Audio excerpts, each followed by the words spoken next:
missed our cue.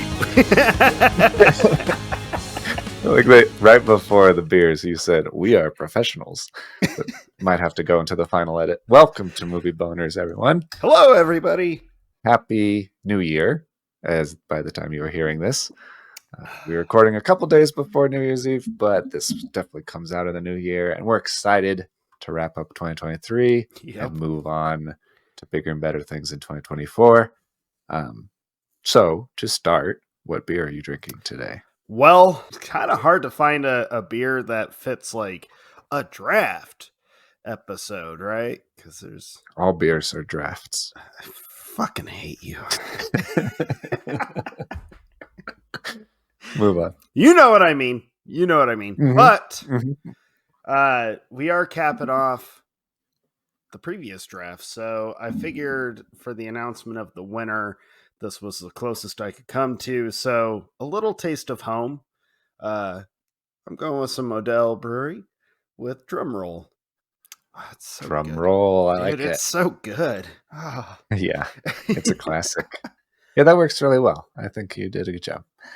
I, on the other hand, went with a more vengeful and violent beer.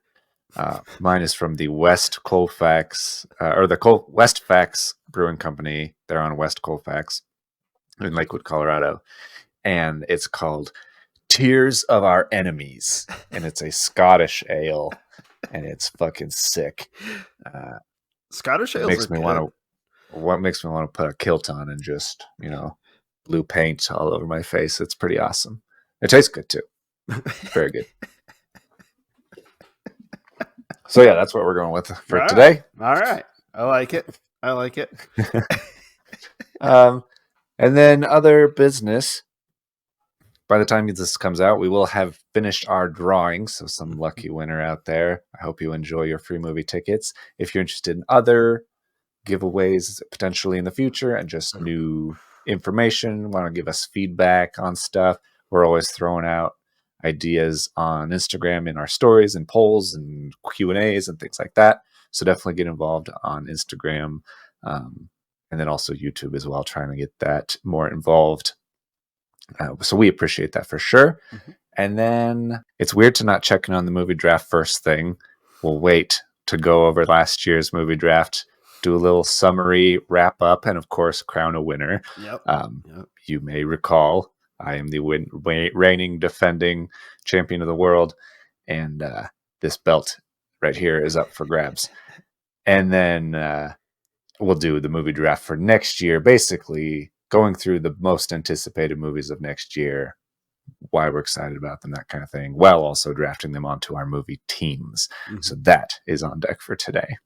But as far as new things, I have been watching a lot of new things over the holiday break. Yes. Hell yeah. Movies in particular, because I watched way too many series and I need to get caught up on 2023 movies before we do the Movie Boners Awards, which is another reason you should go to Instagram, because we're going to do a bunch of things for the Movie Boners Awards in March. So, yes. So I'm catching up mostly on 2023 movies, but then there's some other bullshit in there as well. I finally watched Mission Impossible Dead Reckoning Part 1. Cool. And not a spoiler, but it was wild to me that the opening credits don't happen until 28 minutes into the movie. I was like, how long have we been in this? It's pretty fun. It's a fun movie for sure. I think that it's weird.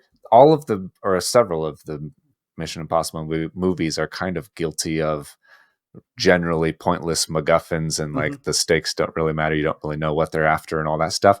This movie was definitely the most poignant and fully fleshed out, motivation and villain and danger. Very timely and appropriate, I thought. And I thought it was good. I thought it had everything that I would want in a Mission Impossible movie, pretty much. I think obviously the release date hurt them coming out a week before Barbenheimer. But I'm excited for part 2. I think it'll be good. And I think a lot of people avoided it when they learned it was a part 1, because they're like, I don't really want a cliffhanger ending. I don't really want to feel like I'm stuck waiting. I don't think that it did that. I think that it was pretty much a complete mission, and then it was kind of like on to the next one kind of thing at the end. So I think it's worth seeing, definitely, for sure. 100%. I agree fully. And then I saw X. Oh, okay. I haven't watched it yet. It's definitely good, though I do feel it was a little more, it was more predictable than past entries in the franchise, but it was definitely nice to have it not suck. It's definitely way better than the last couple, definitely better than Spiral. So I'm looking forward to 11 after seeing X. Okay. I think it was a solid entry, solid movie. It went quick. I don't know exactly what the runtime was, but it felt like it was over pretty quickly. Maybe it was just quick pacing. I'd have to look at that. And then I saw Dumb Money. Oh, okay. Which is the movie about the wildest happenstance thing that happened in 2020, where people banded together to drive up a stock price for GameStop and tried to crush the big, what are they called? The big guys on Wall Street they were shorting the stock and basically betting on it to lose. And so the more that it won, the more they lost, the more money they lost. And it was like a big David versus Goliath thing. It was crazy. And I remember seeing it when it was happening, and the memes were incredible. I think the movie does a pretty good job. I think that it's a hard thing to tell the story of everything that's going on and all of the different people involved, especially when they're like anonymous Reddit users and stuff. So I think it did a good job of explaining it. It's kind of like the next generation of The Big Short, basically. That's what it looked like to me, was like this wild, crazy thing really happened, but no one understands it. So we'll sell it in a way that people might actually understand what happened. Yeah. It was good. And it definitely was an interesting phenomenon of getting a lot of people interested in investing and where their money's going and buying assets instead of just throwing it away on stuff. So I think it was worthwhile. And I think it was done really well. All of the people in it were really good. So I recommend Dumb Money as well. Cool. And then a movie that was recommended to us from the B Critics podcast, I finally watched Totally Killer. Oh, which I was still have to watch that.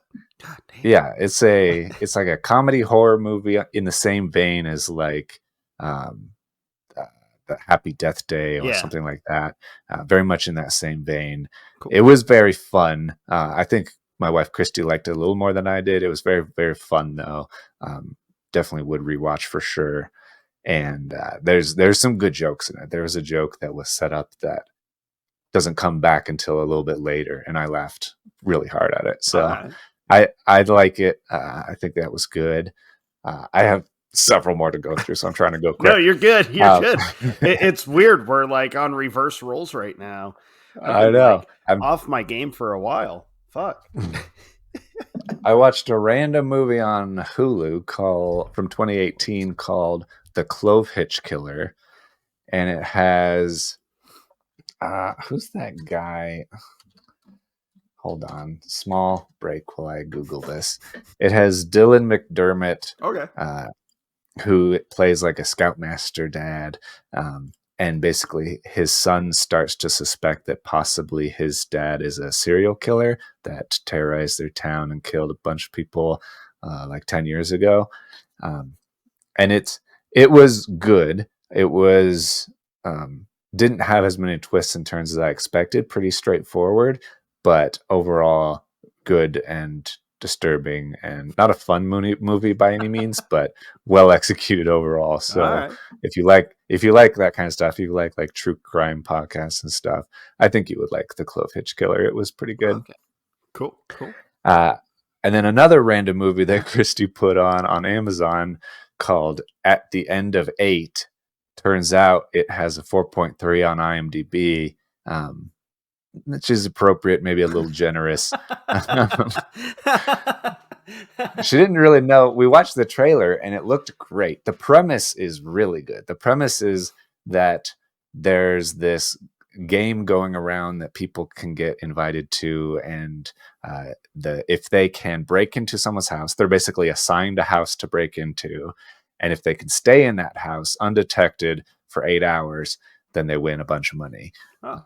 And you have to like pay to get in, and then it's like a lottery thing where you win everybody's donations if you're the one that does it. And then there's like all this controversy, like people, when they get caught, the cops get called on them, or they try to fight their way out so they don't get arrested, and some people have died, and so it's pretty intense. And it follows these 3 people that break into this house, but the house they break into has some sketchy stuff going on, is that they're not really sure if they're safe there or not. So the concept is great. Execution wise, it is definitely low budget, not like a Paranormal Activity low budget where it's like really, really good low budget. It's like in that awkward place where it's professional enough that you expect more.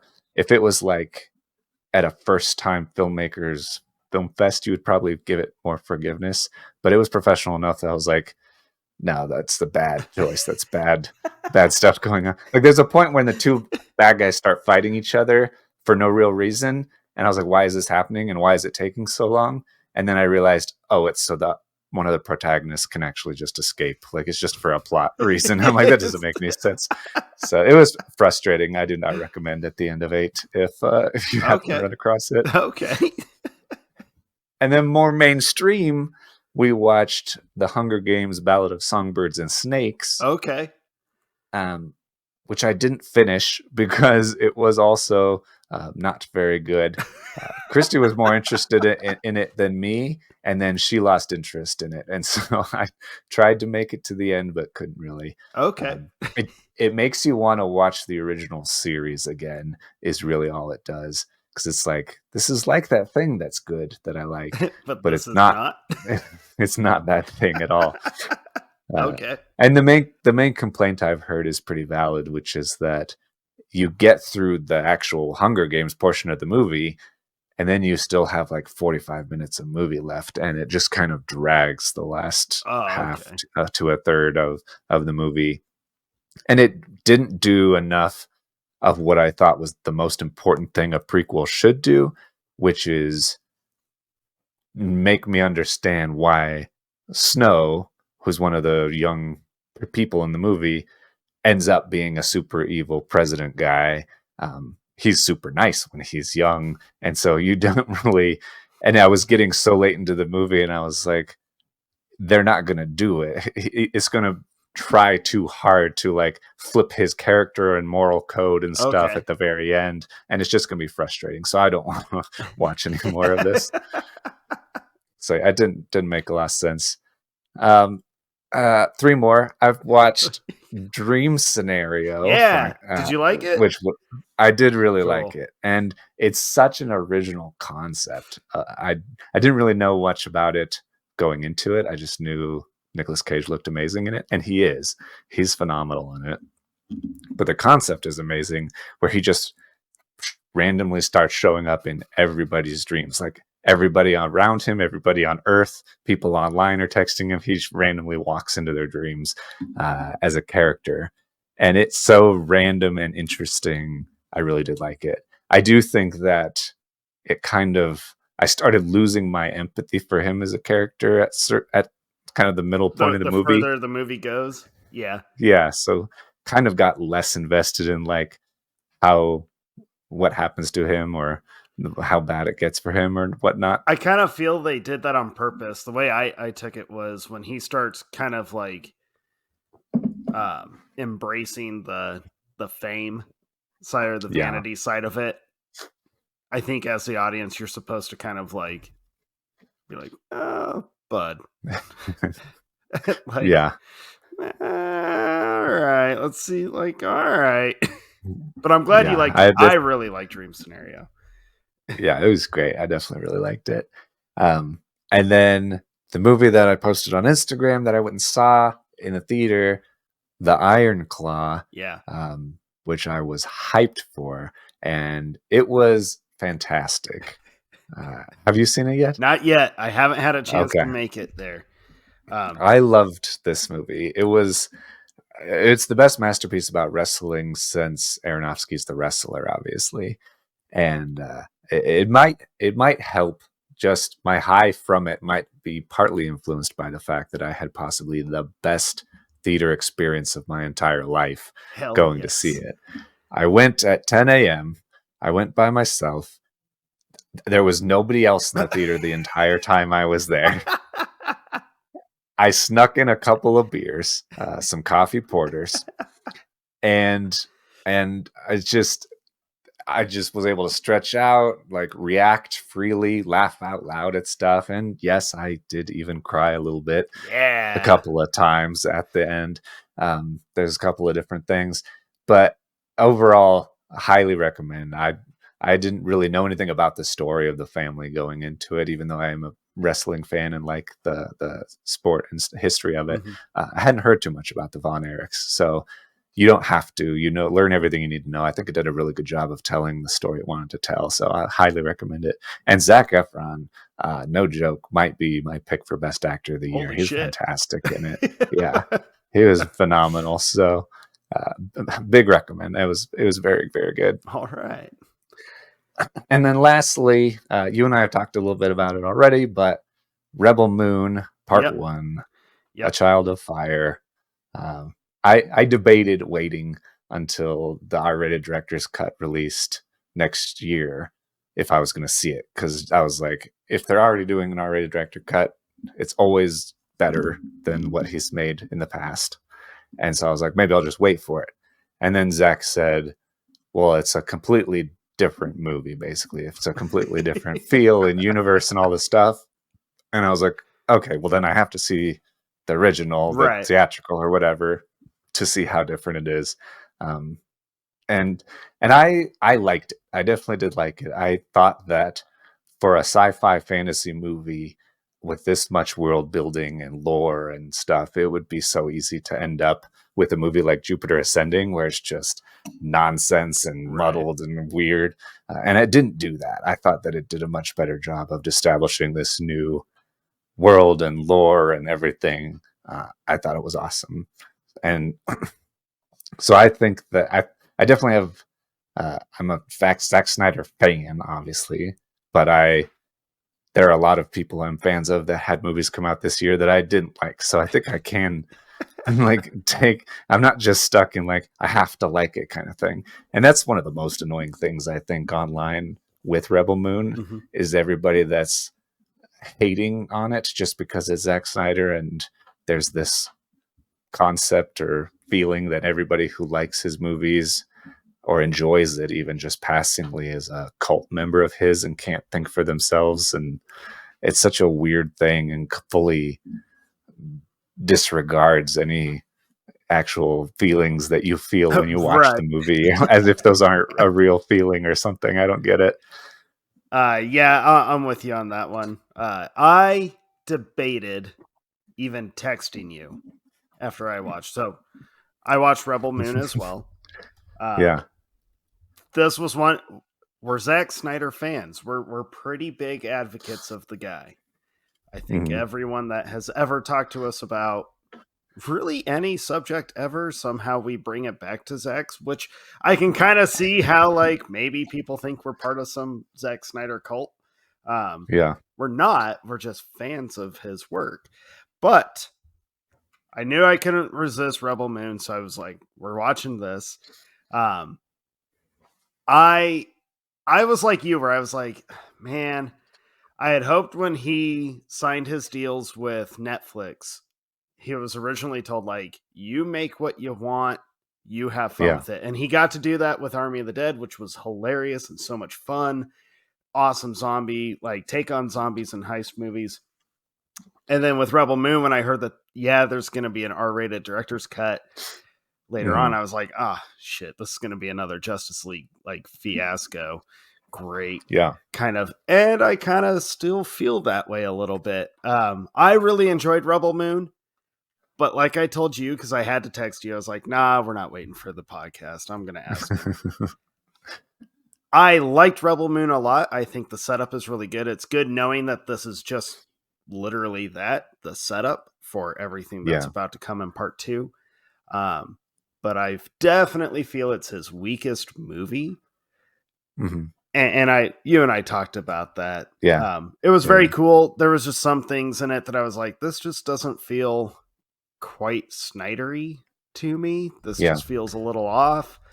But what I'm hoping for is that when part 2 comes around, all the things that I felt were a little like, this just doesn't feel quite what I expect or whatnot.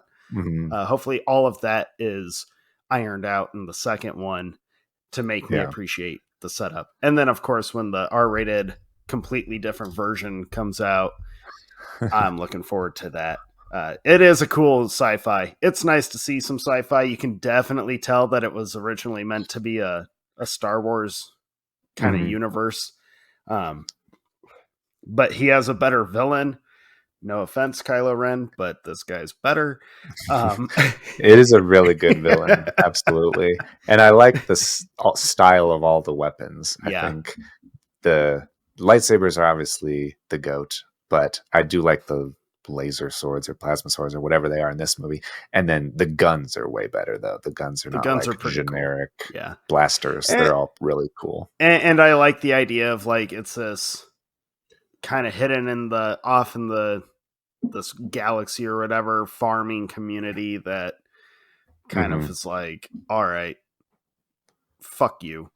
And I kind of like that. So the conspiracy theorist in me thinks that mainstream critics don't like it because it's very anti-communist. Yeah. And it definitely is. The biggest complaint I've heard is that there's a ton of exposition, and I get that complaint, but it's not done like, oh, this character is forced to tell this other character the whole plot just so that you can keep up kind of thing. It seemed more like it's generally telling their backstory, and then you see flashbacks and all this stuff. It happens like 3 times, and I expect in the longer cut it will be more showing what they did instead of telling you in a summarized, quicker portion, like so you get the information, but we can move along faster, kind of thing. Because they cut an hour out of this movie. That's so crazy. So it's weird. It's definitely weird when Netflix and Zach are like, he gave us complete freedom. We gave him complete freedom. He can do whatever he wants, but we also want a PG-13 version. So if you can just have complete freedom to do both, that would be great. It was entertaining. And then since we're recording this coming right out of holiday season, obviously I had to watch more holiday movies. So I watched one that was just, and I'm going to quote you on this because you say this phrase several times throughout the course of our show. I watched a movie that was just delightful. I texted you as soon as it ended when I watched it. I know it's a Christmas movie, but I'd almost say, fuck it, go watch it anyways. Family Switch with Ed Helms was so much fun. They go back to like the kind of comedy style of like the body switch between kid and parent, but now it's a whole family. And the jokes are great. It's not preachy. It doesn't have any agenda. It's got nothing except we just made a weird, cheesy family film that's actually just funny. And Jake, I know you are a diehard 13 going on 30 fan. Diehard, yes. There are a couple good references to 13 going on 30. It's just, there's a lot of fun stuff in it that I think you would really, really appreciate and have fun. Okay. It was just, I loved it. Absolutely loved it. And then I finally got around. I know I'm way late to the party and all the craze, but I did finally get around to watching Barbie. Okay. Yep. Because like you, I was like, well, I got to start getting caught up because I know I've missed a ton, and it's going to be kind of overwhelming when we get ready for the awards because you and I probably have way too many movies to try and get watched, but we will do our best.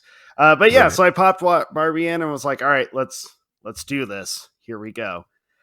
And I agree with what you had said about it, where you're like, it's entertaining. It's kind of dumb. Like there's a lot of stupid things in it. But it was entertaining. I thought the jokes were all right.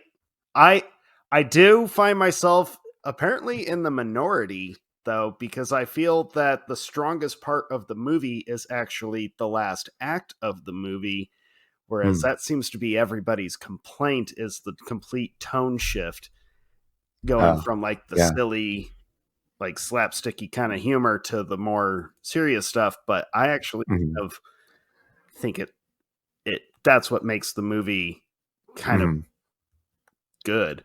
I think the ending is the best part for sure. The ending's when it great. gets into like her meaning in life and womanhood and mothers and all this stuff. That part was really, really good. But I don't know if it's the whole last act with the battle and everything. Right. Well, the battle was the battle cracked. The second act was second act was definitely the weakest, I think. But it was all right. I agree with you, where people that say it's like the greatest thing ever put out, especially like to build up women and all that, I'm like, it's not. And then on the opposite side of everyone being like, all it does is be anti-man, blah, blah, blah. No, actually, I kind of found all the jokes about guys in the movie. I was like, these are kind of accurate. Like, there's a lot of accuracy to the jokes here, guys. I mean, own it. Like, we do. There was a lot of that. There was one point when they go to the real world, and this isn't a spoiler, but they go to the real world and they start like seeing all of the stuff that guys do. They like play sports and ride horses and shake hands and have jobs. And then I'm like, is this a bad thing? This seems awesome. It's like they drive trucks, they have guns, they have swords, they do I'm like, yeah, I'm not the audience for this movie. That sounds great. So I thought it was entertaining. I don't think it's like worth the hype, but not in a like the movie sucks kind of way. Just kind of like, it's just that the hype was so massive with it. But it was entertaining. So it is what it is. I thought one of the guys that plays one of the Kens, I've seen him in a few other projects, and all of his other projects, and this will probably get us canceled, but for what the movie is, he's a Ken who at one point, I don't know if this is a spoiler, but the Kens are prominent at one point in the movie. And to see this guy try to be that, I was like, dude, every character you play is flamboyantly gay. Like, you are like the stereotype that I think the community kind of doesn't always want to embrace. So I can't really take you serious as this like chauvinistic Ken. Right. So that made me laugh though. I was like, all right, good on you. And Michael Cera wearing eyeliner was so distracting to me every scene he was in. It's like, this is so weird. But Barbie was all right. And then I watched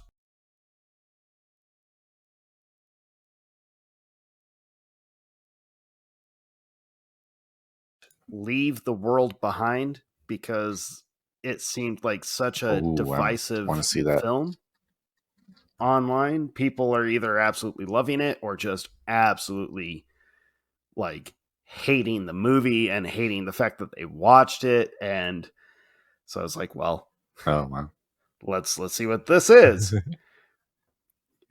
I'm in the middle. I honestly can't tell if I enjoyed it or not. There's some cool stuff with it, and then there's some other stuff that I'm like, man, this kind of sucks, but I like the idea. I see where they're going, but this sucks. So I'm undecided, but I don't really have the desire to rewatch it anytime soon. So I guess that might push me farther in the. Tells you what you need to know. Yeah, I'd say that's one where it's like, just watch it for yourself. You might hate it, you might love it. I don't know. The acting's really good in it. So and that was like interesting. All that I saw. Yeah. Nice. Yeah. That's a lot. Yeah. I have a whole playlist of movies that have come out. And then I was like, shoot, if I'm gonna watch The Flash and Aquaman and Blue Beetle, I still haven't seen Black Adam from last year, so I need to watch Black Adam also. Oh my god! And I have this whole playlist that I need to get through before March. All right. Yeah. Okay. So, do you want to get into the main event? We might as well get to the main event. Ding, ding, ding. That was yeah, exactly. So we did, of course, you must be familiar with by now, a movie draft last year, and that was a lot of fun. We're going to do it again this year, of course, but we are going to go over how that draft went and also kind of recap, summarize the movies, because there's a lot of movies we forgot came out the last year, and a lot of movies that were surprises that we didn't know would be as good as they are. So yeah, kind of get through the whole thing. I made a little presentation. That sure you're not caption surprised. is so fucking funny. For those not watching, oh yeah, you should be. But Jake has posted the presentation on here. Welcome to the Movie Boners PowerPoint moment. The caption is some rather good stuff and a whole lot of shit. I love this caption.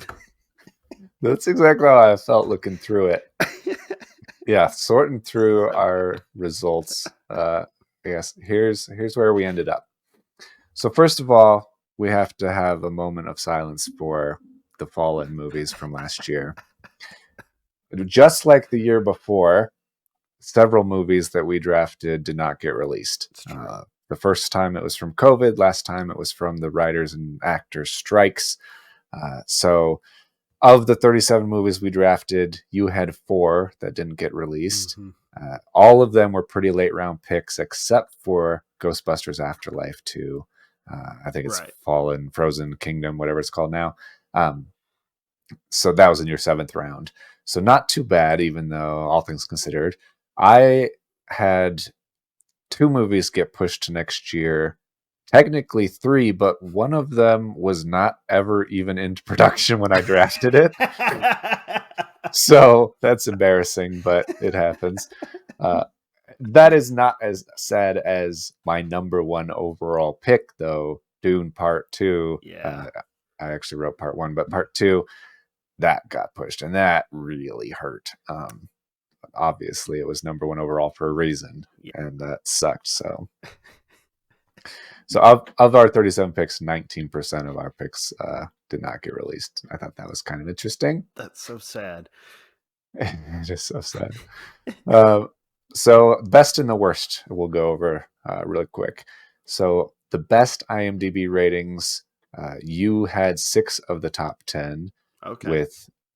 Interestingly enough, your top 3 picks were the 3 highest rated. So I think you did a good job there. All right. Your number 3 pick being the highest overall with Spider-Man Across the Spider-Verse. Mm-hmm. And then the second pick was Oppenheimer. That was very high. Those were the 2 top picks of the whole year. And then I had The Color Purple, Guardians of the Galaxy, John Wick Chapter 4. And then you were number 1 overall, Mission Impossible Dead Reckoning, which, good for you. You were going off of the year before where I blew you out of the water with Top Gun Maverick. Yeah. You're like, come on, Tom Cruise. It wasn't a bad bet. That was definitely like the 6th best movie rated overall. So, so yeah, I had my highest rated movie was weirdly taken in the 24th round with The Color Purple. I did not do a good job of choosing the best movies first, at least as far as it comes with IMDb rating, at least. Okay. So, yeah. As far as the worst IMDb ratings, my team, I had 5 of the bottom 7, and 2 of those were taken in the 10th and 11th round, so pretty early on. That Alice fucking Darling, which is not the name of the movie. Alice Darling. That movie just all year. Fucking all Alice year. Darling. It was like it makes me so mad because it's a movie I picked so early. I was like, this is gonna be a small independent movie that's gonna be at least like a 7 on the scale. And then the rating was terrible to 5.5. The box office is terrible. It didn't even make $1 million. The Rotten Tomatoes score was terrible because critics loved it and audience hated it. Like, I just could not win with that movie. I love you, Anna Kendrick, but fuck that movie. I almost feel like we should watch it, or you should watch it just to... out of spite? Yeah, just to see... I'm going to be like, this better be the best goddamn movie I've ever seen. And everybody else in the world is wrong because they just missed it. That's what it was. You did not pick the worst because you only had a couple in the top, or I guess bottom 7. Okay. But then you picked a bunch of junk after that. I went just straight junk. Look at all that shit. God damn. The next 8 movies are all blue for your team. You're just a chunk in the 5.5 to 5.8 range. What's funny about all of that is none of those were high picks. That was when we were in the junk. Yeah. Well, except for Fast X, but you took that for the box office, obviously. Yeah. It did have $700 million, so yeah. Understandable. But yeah, all of those are pretty late in the junk. And I will say you were right about Exorcist Believer. It was tied with Expendables 4 for the worst movie of the year. Damn. It was terrible. Like terrible writing, terrible box office, terrible overall. I regret both of those. So, but on to the best box office worldwide gross. I had 3 of the top 4 again. Yeah. I think last year I was. I think you had the entire. I think so. I think I had the only movies that went over $1 billion, if I remember, and I did it again this year. But I only had those 3 were the 3 of the top 10. You had the next 7 down or 6 down here, plus Oppenheimer. Okay. Your highest grossing was also the second highest rated of the year. Your second round pick with Oppenheimer. Your second highest grossing was also the worst rated movie of the year. But, and then your highest rated overall was your third highest grossing. Okay. So it balanced out, I think. It's, I think, pretty amazing that your 2 highest ratings are also in your top 3 highest grossing. Those Oppenheimer and Spider-Man Across the Spider-Verse were obviously bangers. And good picks on your end for sure. Do note, though, as we move forward, Little Mermaid still has an asterisk next to it for the rating, particularly, even though it was in your top box office as well. Just that's always going to be there. As far as the worst box office, it is spiteful. As far as the worst box office, there were really no clear winners or losers because you had 17 of the 28 movies under 100 million, which is basically half. God. I had 15 of the bottom of all the movies that didn't make 100 million, and this is only some of them. This is the worst ones. Alice Darling, of course, being the worst one of the year. But Inside was very similar story, same rating. The William Dafoe movie, which I am still interested in seeing. I thought it looked good. But Inside didn't even make $1 million. And then there's a couple of a handful, maybe 6 under 10 million movies. Yeah. And then, a bunch of disappointments. Fucking Beau is Afraid is in there, of course. Fucking Beau is Afraid. Yeah. So yeah, box office. There's a lot of movies that didn't burst out, and that was definitely interesting. Yeah. And then our last category, the Rotten Tomatoes Delta, which is the difference between the critics' rating and the audience rating. So we subtract the critics' rating from the audience rating. And these are all the movies that have the highest difference between the audience, that the audience liked more than the critics, because we think the Rotten Tomatoes critics suck. That's basically the point of this. That's what it is. You had 7 of the top 10 movies, with Love Again weirdly being the largest. What the fuck was Love difference. Again? Love Again was the movie. I think it had that Indian girl from The Good Place or something. Oh. It had something to do with. It has something to do with this chick finding a phone that. Does she learn how to love again? I think that's the premise. Yeah, she learns how to love again. No, I think that this guy starts texting his ex-girlfriend, but this other girl ends up with the phone, or maybe a dead girlfriend. I don't know. Anyway, it has a 5.9 on IMDb and a 28% on Rotten Tomatoes, but audiences thought it was pretty okay, enough to recommend at a 91%. Holy shit! Which people liked it. Which gave you, they gave you a difference of 63%, which was huge. Yeah. Expendable. Almost all of these are low-rated movies in general, which I thought was interesting. That audiences were pretty forgiving with them, except for like A Good Person, that guy that did Empire. No, not Empire State. The New Jersey. What the fuck am I saying? I don't know. The guy from Scrubs, A Good Person. Yeah. Zach Braff, he did that movie, and it's at a 7.1, so that's a decent movie, but still had a high difference with critics only giving it a 58% and audience giving it 96%. Right. So yeah, you had most of those at the top of the delta, and then at the bottom of the delta, here are all of the ones that were in the negative where critics liked it more than the audience. I had 7 of the bottom 10. You can see a big chunk of purple here. Yeah. So I apparently sided with critics more on those things, which hurt me. Alice Darling being, of course, number 1 with a bullet, but then Megan in there, Evil Dead Rise in there, Barbie in there a little bit. Only a 5% difference, but still negative 5%. So yeah, that's the Rotten Tomatoes delta. All right. So as far as how our top 10 or first 10 picks went, I was just going to put up a quick summary if anyone was interested in seeing that. Not go through all 37 of them because who fucking cares. But this gap here, I will point out again, as being heartbreaking with Dune Part 2 not releasing. Just the worst. But overall, I think our top 10 or first 10 picks did really solid. Okay. Ant-Man and the Wasp, Quantumania was kind of a dip, but a decent chunk of money.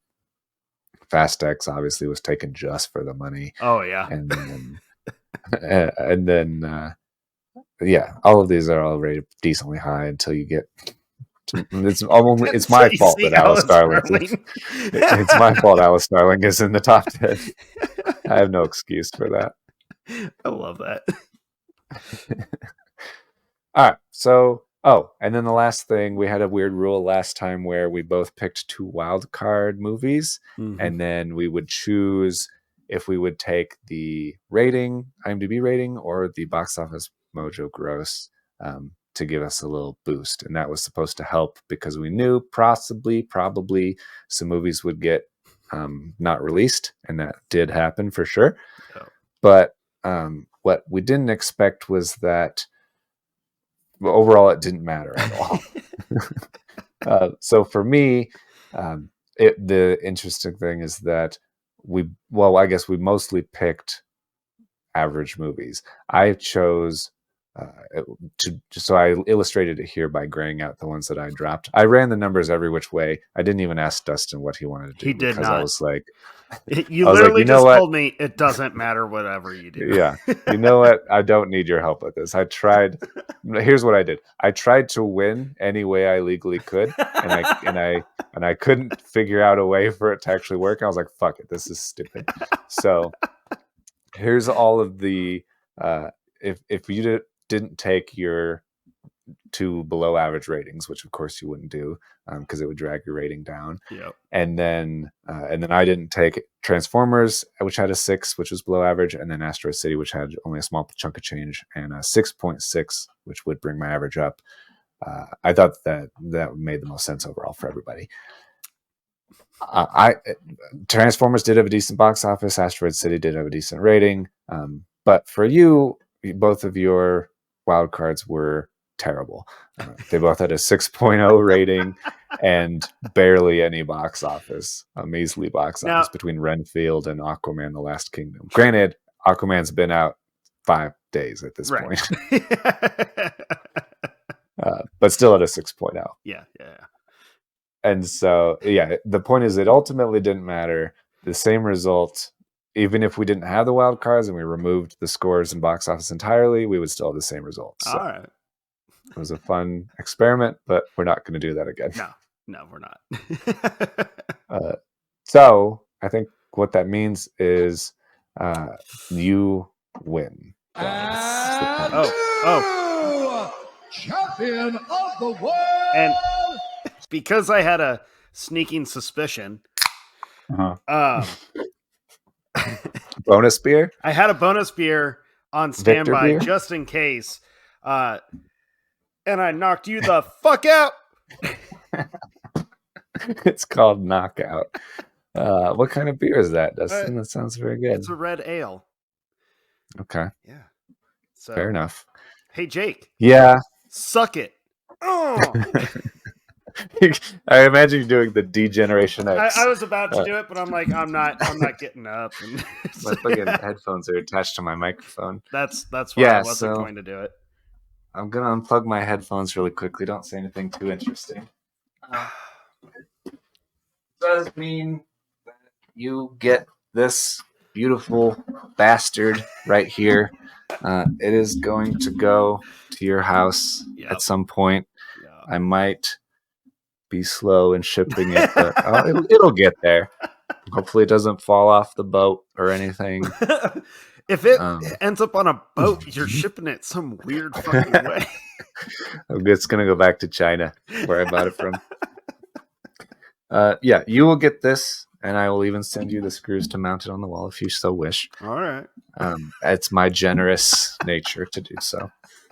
I am going to wear it until I ship it. It's great because we're going into the new year, so I was even looking at like the shit behind me, and I was like, I'm it's time to start changing this up a little bit, but I wasn't quite sure where I was going to go with it. But you helped out. You helped out, Jake. Now I know exactly what I'm going to do. Yeah, this will be the focal point, I'm sure. Yeah. I might not even be on camera. It literally might just be on for you, just on the belt. You won't even give me the satisfaction of seeing it. Oh shit!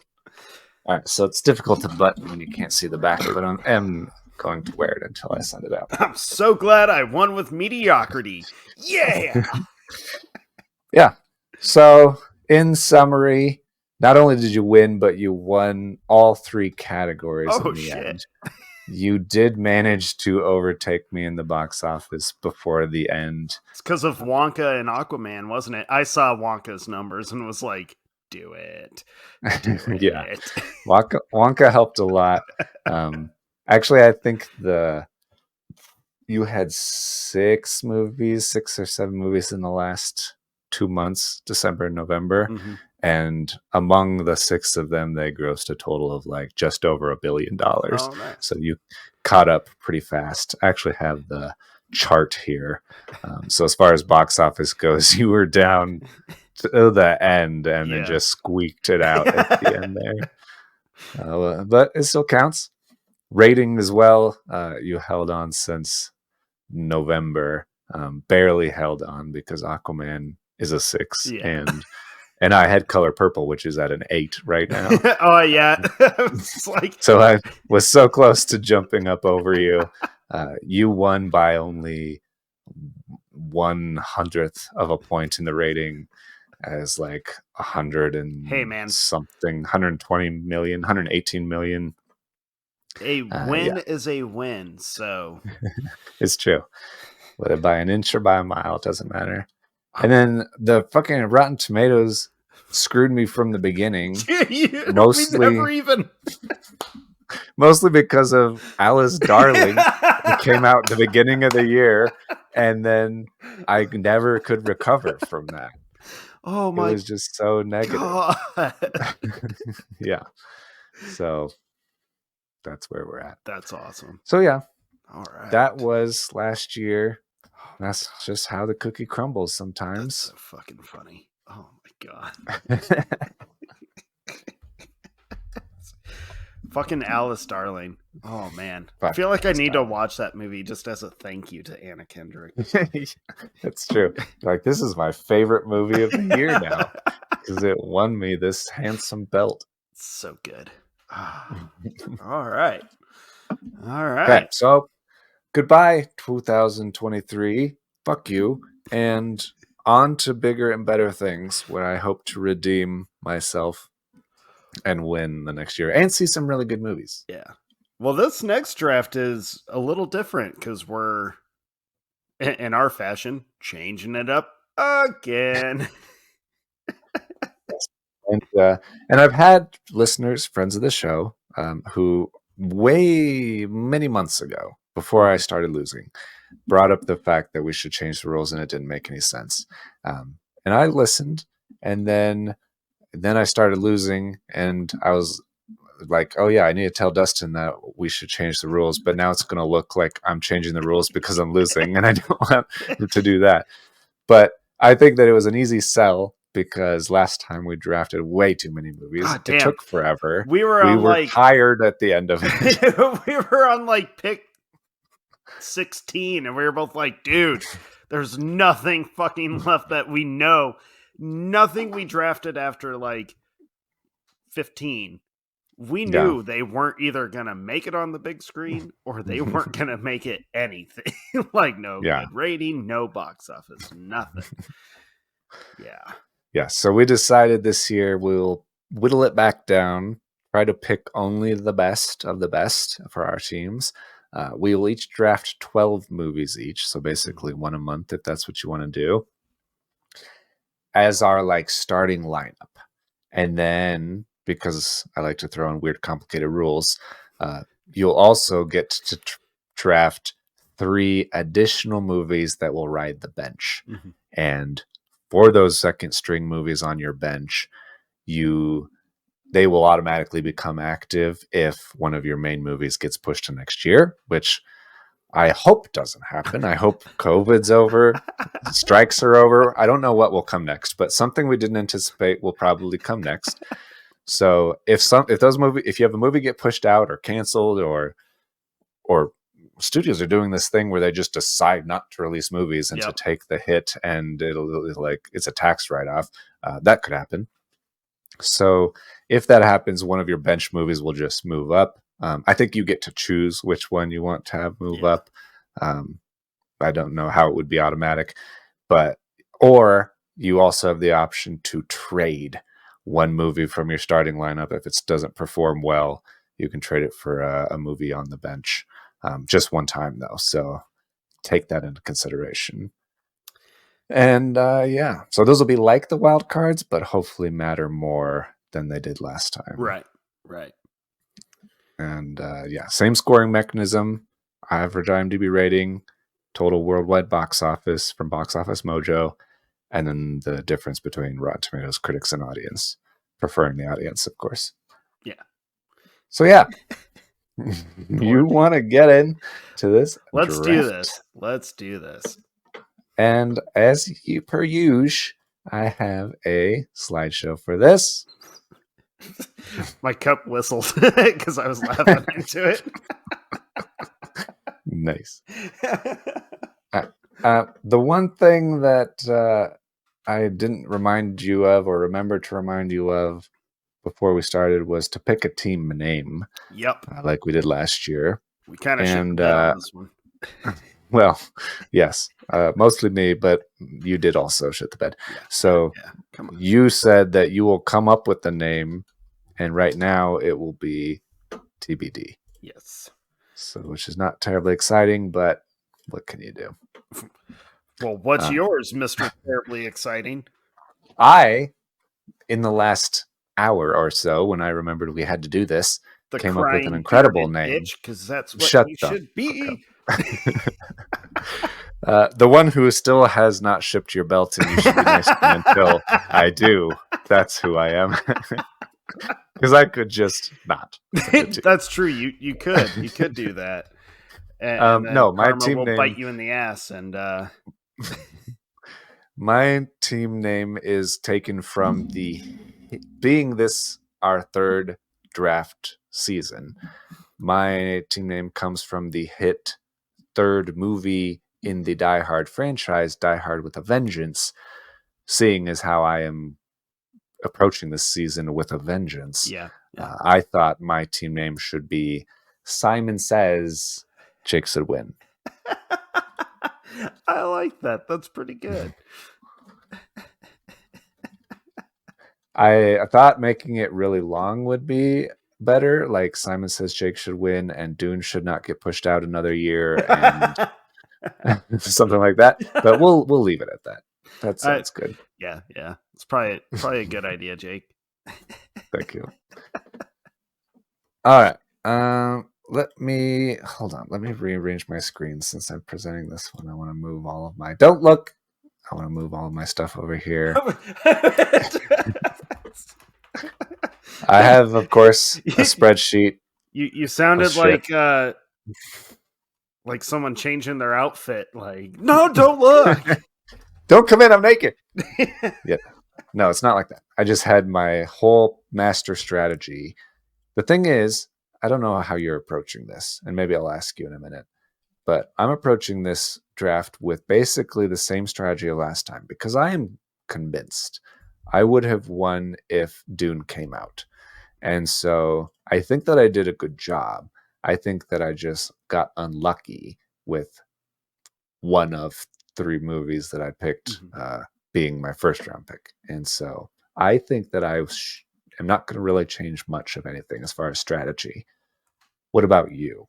Do you have you learned anything? No. Changing anything? No. Okay. No, I'm not really. The only change in strategy was since there's only 12 picks, it's just kind of trying to figure out spacing. Yeah. That's true. Calendar spacing. I'm still not convinced I did a good job of. So you might see me rechecking release dates. And by might see me, I mean you are going to see me. Yeah, it's guaranteed. Yeah, that's fair. Is tricky for sure.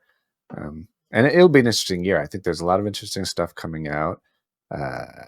Maybe the weirdest thing we learned this last year is that you can no longer depend on Disney and Marvel as safe bets. I thought that was rather strange that the Marvels, Ant-Man and the Wasp, Wish, Elemental, all of these other like Disney movies, Little Mermaid, didn't do great. They were pretty mediocre overall. Yeah. So that's something.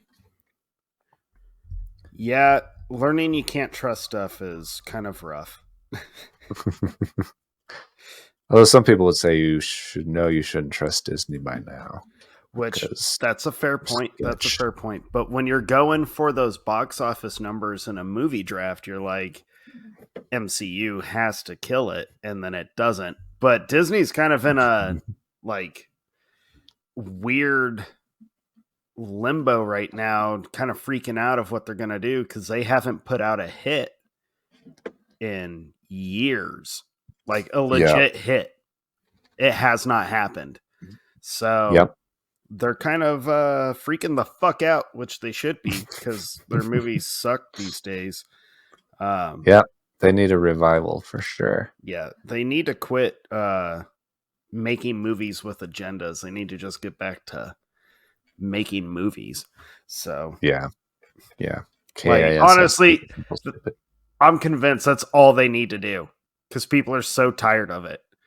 Yeah, like yeah, for sure. Pump out something that's just entertaining and fun, and your audiences will start coming back. So right. Yeah, back to basics, basically. Yeah. It'd be nice to see them go back to some better animation too. I think that maybe changing up the animation style. I think everybody's kind of seen the Pixar style, and it's fine, but it's also every movie looks the same, basically, just different characters in it. Okay, so I think we established last year that loser gets to go first. So we're going to keep that now because I lost and that has to happen. So I'm going to go first. And naturally, Dune Part 2 cannot possibly get pushed out twice in a row. So I have to go with Dune Part 2. I am going to laugh so fucking hard. You know that, I will cry so fucking hard. I know you will, but you know I will I probably won't stop laughing. Yes, I do know that very well. Thank you. But I don't think it'll happen. I think Dune. I think that's such a great pick because it was hyped. Mm-hmm. I don't think it was originally going to make the box office numbers, but I think the rating was going to be there. But I think it might do both now because it got pushed back.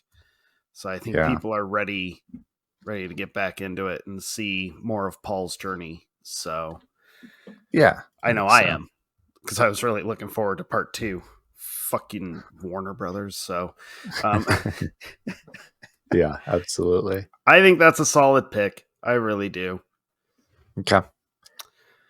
What about you, sir? Oh man. See, I feel like we're both approaching the first pick kind of the same way, with we are anticipating not only our own hype, but Yeah. the audiences have been waiting for certain movies that have been delayed and pushed back and have so much writing behind them. So for them to finally be coming out, I think the one time we can trust again in a system we were literally just talking about, you can't trust, but I think I have to go with it. Mm-hmm. I'm gonna go with the crazy fans when Hugh Jackman reprises his role as Wolverine in Deadpool 3. Yeah. I don't think it's gonna end up with like a great rating, but I think that movie is gonna be pretty big. So I don't disagree. I think that, well, it helps that I think it's the only non-Sony Marvel movie coming out this yeah. year. I will tell you, I am not fucking drafting Craven the Hunter on this, because if Sony has taught us anything when they're trying to make these movies, it's they don't know how to make these movies. So Yeah, that's very true. I think that it's possible. So the first two are at an 8 and a 7.6 on IMDb. Both of them made 780 million each. I think that Deadpool 3, with the hype around it, like you said, with Hugh Jackman, with the inevitable at this point, I think, introduction of the mutants into the actual MCU and the introduction of Deadpool into the MCU, I think that it's a very big and decent point. I think that it could potentially revive all interest in the MCU, where it was very much dwindling. Yeah, I think last couple years. I mean, as long as they approach it the way that Reynolds and his team have approached the previous two, I think it will be that breath of fresh air back into it, or that revival of it, kind of a new face of the MCU, which will be funny because despite so many people thinking this, it is not. Hugh Jackman is not the MCU Wolverine. He's just coming back to service the fans. Just in this one. Yeah. And finally in a comic accurate outfit. I think those kinds of things, they're like, this is the kind of fan service Marvel hasn't done in a long time. Yeah. Where they actually care about the comic book fans. They've been saying to writers of their movies, don't read the comic books. We don't want you to do anything particularly comic booky. It's like they've lost. And your audience is literally like, that's all we want to see is the panels from the comics that we've loved. We want to see those come to life because it's really cool when it does. So, yeah. What you got for number 2, bub? I think that for number 2, where it gets tricky, because I have like 6 things that I could go with here, all highly anticipated. I think I'm gonna play it a little safer instead of gambling on this because we're so early. I'm gonna go with a beloved franchise getting a 4th installment with Kung Fu Panda 4. You fucking asshole.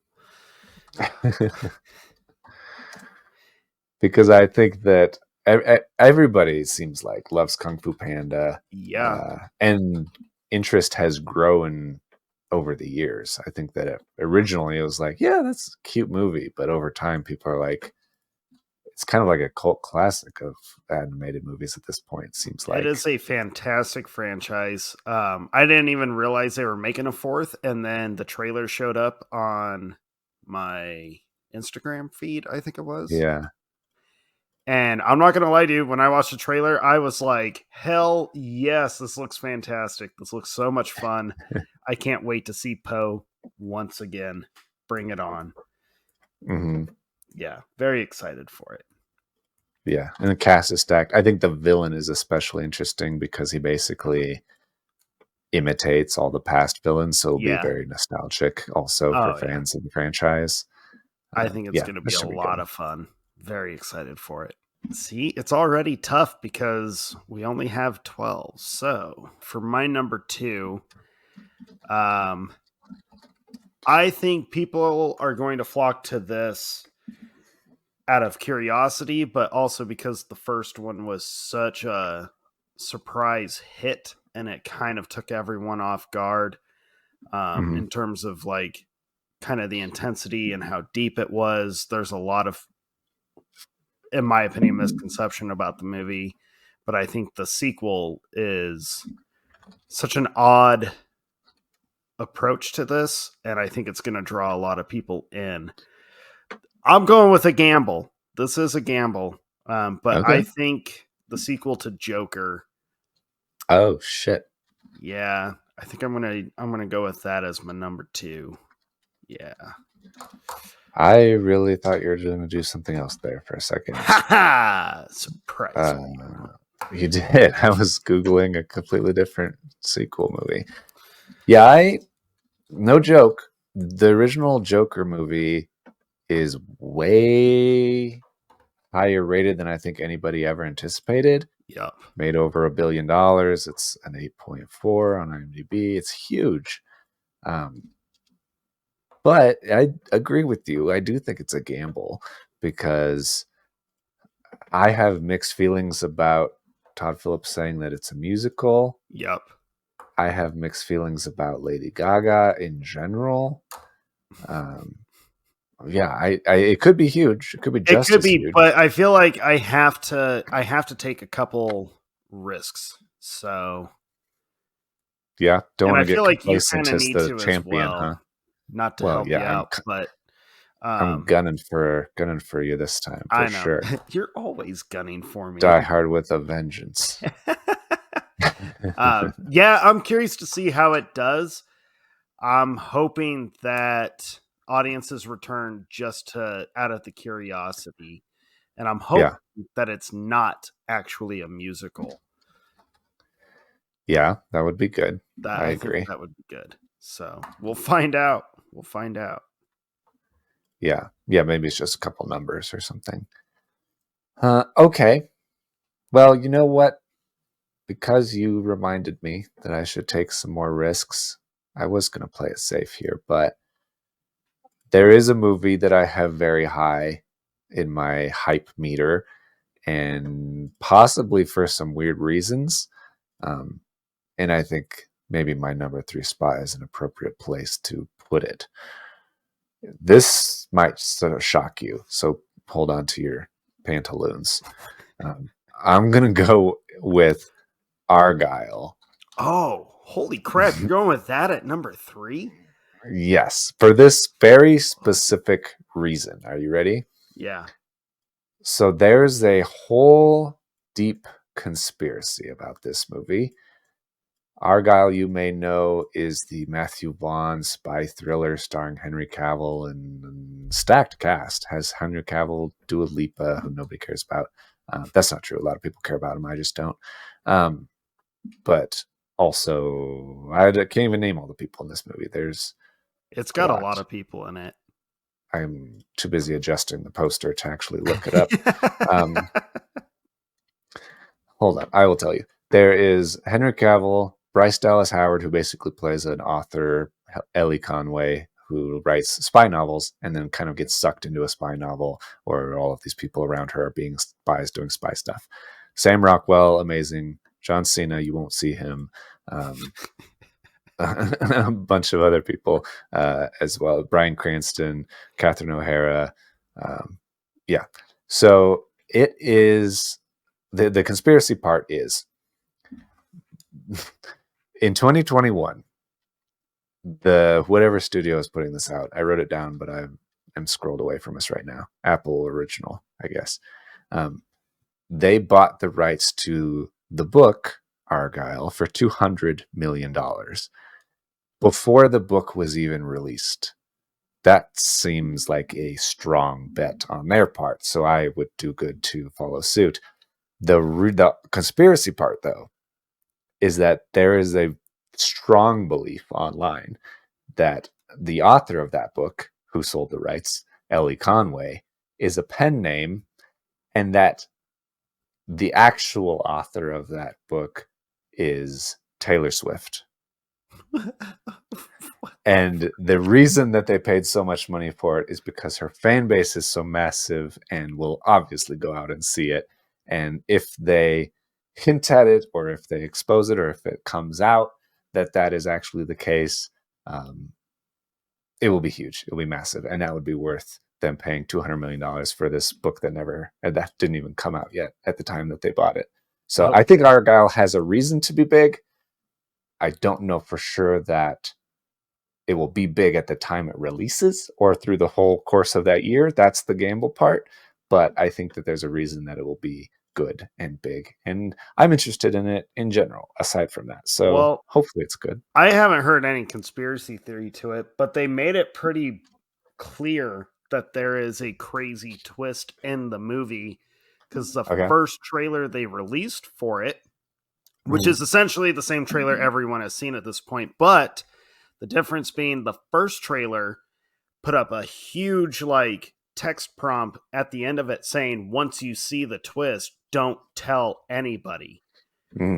Don't say anything. And it's been a long time since we've seen, or since any advertisement for a movie with a twist has blatantly told the audience, don't say anything. So it leads me to believe that it is either such an insane twist or cameo that so many people are going to be like, holy shit, what the hell? Or it's going to be nothing and it's a giant joke. It could be who cares? Or it could be oh my God, you have to see this movie, and everybody will see it because of fear of missing out, FOMO. They'll have to see it. It's like Barbie. This will be the next Barbie. Calling it right now. Oh God. So early. Swing for the fences. I'm calling it like Babe Ruth. All right. I mean, you do you, man. You do you. I like Matthew Vaughn's the Kingsman movies. Well, at least the two that I've seen. I never saw the prequel. Yeah. I still want to. It's just one of those that I just haven't watched. Sure. But although those have been very popular, probably more popular than anticipated, I don't remember them actually being huge. So I'm curious to see how this one goes. I want to see it. I think it looks fun, but I like Sam Rockwell. So, all right. That whole time you would have thought that I would be prepared for my number 3, and I am not. What I haven't been doing. I have this whole thing where I try to fill in the calendar where the movie comes out, so I don't put all my picks in 1 month. So I'm going to do that while you're trying to figure it out. Yeah. I feel like I have to. I gotta swing. I feel like I have to. All right. You're a swinger. Huh? Yeah, apparently. Gross. Gross. All right. I think for my number 3, I'm going to go with this next installment, kind of prequel, but we're going back into this world, and I think the world and lore alone is going to attract people in the first place, but this new cast, I think, is going to really bring people in. I think people are excited. Well, people like you and I are excited to see this, and hopefully I don't think it's going to match its predecessor, but I think it has potential to come very close, which would help me a lot. So I'm going to go with Furiosa for my number 3. I think returning to Mad Max's world is going to be fun and exciting. And seeing her in a role where she's not like super dolled up anymore. Yeah. I personally think that's very exciting to me. I think it's going to show more range from her, kind of getting her out of being typecast in roles. So I'm excited for that. And plus, you can't even recognize Chris Hemsworth in the trailer, and that's fun too. So I always enjoy when you don't see the actors themselves, unless it's Tom Cruise. I give Tom Cruise a pass; he can always play himself. But yeah, seeing all the other people, I'm like, it's better when you get Chris Hemsworth with like a giant nose and stuff. Yeah, and I agree. I think Anya Taylor-Joy is finally in a role when she doesn't look the same. And maybe she has before, but it's just the stuff that I've seen. That's kind of what it's been. Well, so I mean, she's going to be like covered in dirt for this whole movie. She kind of is in the trailer. So she's going to lose an arm. The platinum blonde is gone. I imagine. Yeah. She has to lose an arm at some point. Yep. And I love George Miller's stuff, and I think that he, even though he's old as fuck now, he has to do a good job. I think it's gonna be great. Yeah. Okay, then for my next pick, I just need to check the box offices of these other movies really quick because I have here. In my preparation, I have. Hold on, I can't talk and type at the same time. How do you spell this guy's name? You have to figure out some way. We have a podcast, and you don't want too much dead air on a podcast. I know, but normally I don't type also, and so it's a whole new thing. We've had so long to prepare for this, and neither of us were. Yeah, I think that this next movie doesn't have. The filmmaker of it is so highly praised. Every movie he puts out is incredible. The box offices are not huge, but still respectable. I think that, and then I am very, very interested in the cast as well and the concept. It's a sci-fi movie. It's very cool sounding. So yeah, for my number 4 round pick, I'm gonna go with Mickey 17. Okay, for a second there, I was like, "You motherfucker! If you take the movie I want to draft, I might hurt you." Was it sounding like the one you were kind of? For? You were like a lot of what you were saying. I was like, "Are you fucking serious? Don't do it! Don't do it!" Yeah, I guess all of those things were kind of generic statements. But Mickey 17, probably a lot of people haven't heard of. It sounds amazing. Every movie that I've heard of from Bong Joon-ho, who did Parasite, Memories of a Murder, Snowpiercer. The Host. The Host, of course. They're all between a 7 and an 8.5. Around $100 million, $250 million. So they seem solid. And I think that the concept of Mickey 17 with Robert Pattinson playing a clone that is just a worker clone, but he somehow has the memories of his predecessor clones. That sounds awesome. Toni Collette's always good. Steven Yeun, I want to see more stuff. So I think Mickey 17 should be dope as hell. I'm going with that. All right. It's only a half decent poster, but I can keep looking while you pick one. Well, I'm in a conundrum right now. Okay. I can't help you. I know. We're bitter rivals. So bitter. Friendship on pause for the moment. Exactly.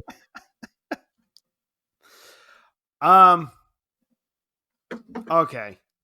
I'm going to do it, man. I'm just like, I'm taking all sorts of crazy risks. I like it. But I feel like considering this is my personal, well, one of 2 of my personal most hype movies of 24, have to have it. And especially after the trailer, which just To me, the trailer was like, this might be the exact kind of movie I feel we all kind of need. And coming from this filmmaker who is beloved and he's made some very quality films, especially in the last like 7 years. Mm-hmm. And this has like a fun reunion in it and everything. And the two title characters are just, I think they're going to sell the movie, but I'm going to go with a fantasy family film. And I'm going to go with If from John Krasinski. Yeah, I think that people will be interested in what John Krasinski does next after A Quiet Place. And he's reunited with Steve Carell for this movie, which I think is going to make people very excited. People will be hyped about that. They want to believe in that friendship for sure. Yeah, and Ryan Reynolds is going to bring in the people. He's going to bring in an audience. For sure. But when I watched this trailer, dude, I was like, I almost don't even care if this movie ends up not being a big like box office hit. The trailer alone to me was like, this looks like the exact kind of movie I personally should be watching a lot, and people in general should be watching a lot. I was like, what an awesome concept of children's imaginations or imaginary friends being like real and kind of getting everybody like they're on a quest to save imagination. I think it's such a cool concept, and I'm hoping it's the kind of movie that shows Disney like, this is what you should be aiming for, you know? So I just think it looks wonderful. Yeah, it looks like a really good time. I agree. Well, while you were talking, I realized that I fucked up a little bit. Yes! I like hearing that. Because Mickey 17 comes out the same day as Kung Fu Panda 4. Well, that's okay, because Furiosa and If are a week apart. All right. If you say so. I now have 3 movies in March. I need to get my shit together. Yeah, 3 in 1 month seems a little... Because Dune is the 1st, and these are both the 29th at the end of the month. So I need to spread out. That's what I need to do. So what that means is, so if we learned anything this last year, we learned that people love the comedy of Ryan Gosling. Oh, you son of a bitch.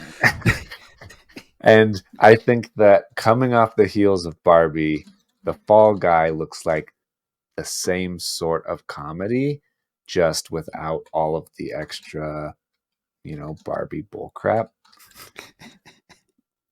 And I think it's based on stunt men, and so hopefully there's some killer stunts in it. It has the bonus incredible charisma of Emily Blunt.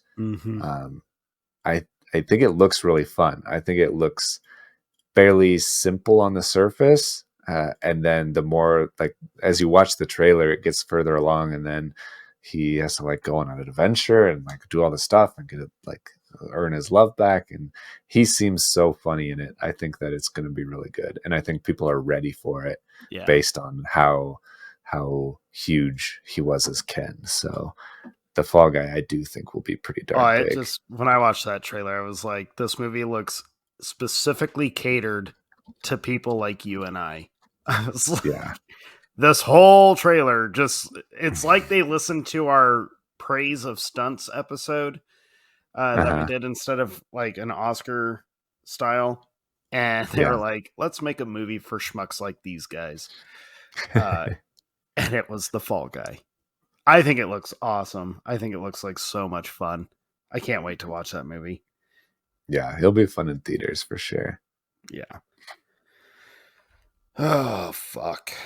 You know what else I learned this year was the amount of movies that you and I had like no clue was actually coming out or being made even, and then they became hits, and it was like, well, son of a bitch. It's like, are we even, allowed or qualified to do a draft? Do we know enough about movies? Yeah. It does make you question yourself for sure. I'm not sure that we do, but it's okay. We'll figure it out. Yep. Man, this year is weird for movies during certain seasons. Yeah, that's true. This just doesn't make sense to me. I'm definitely not drafting that piece of shit.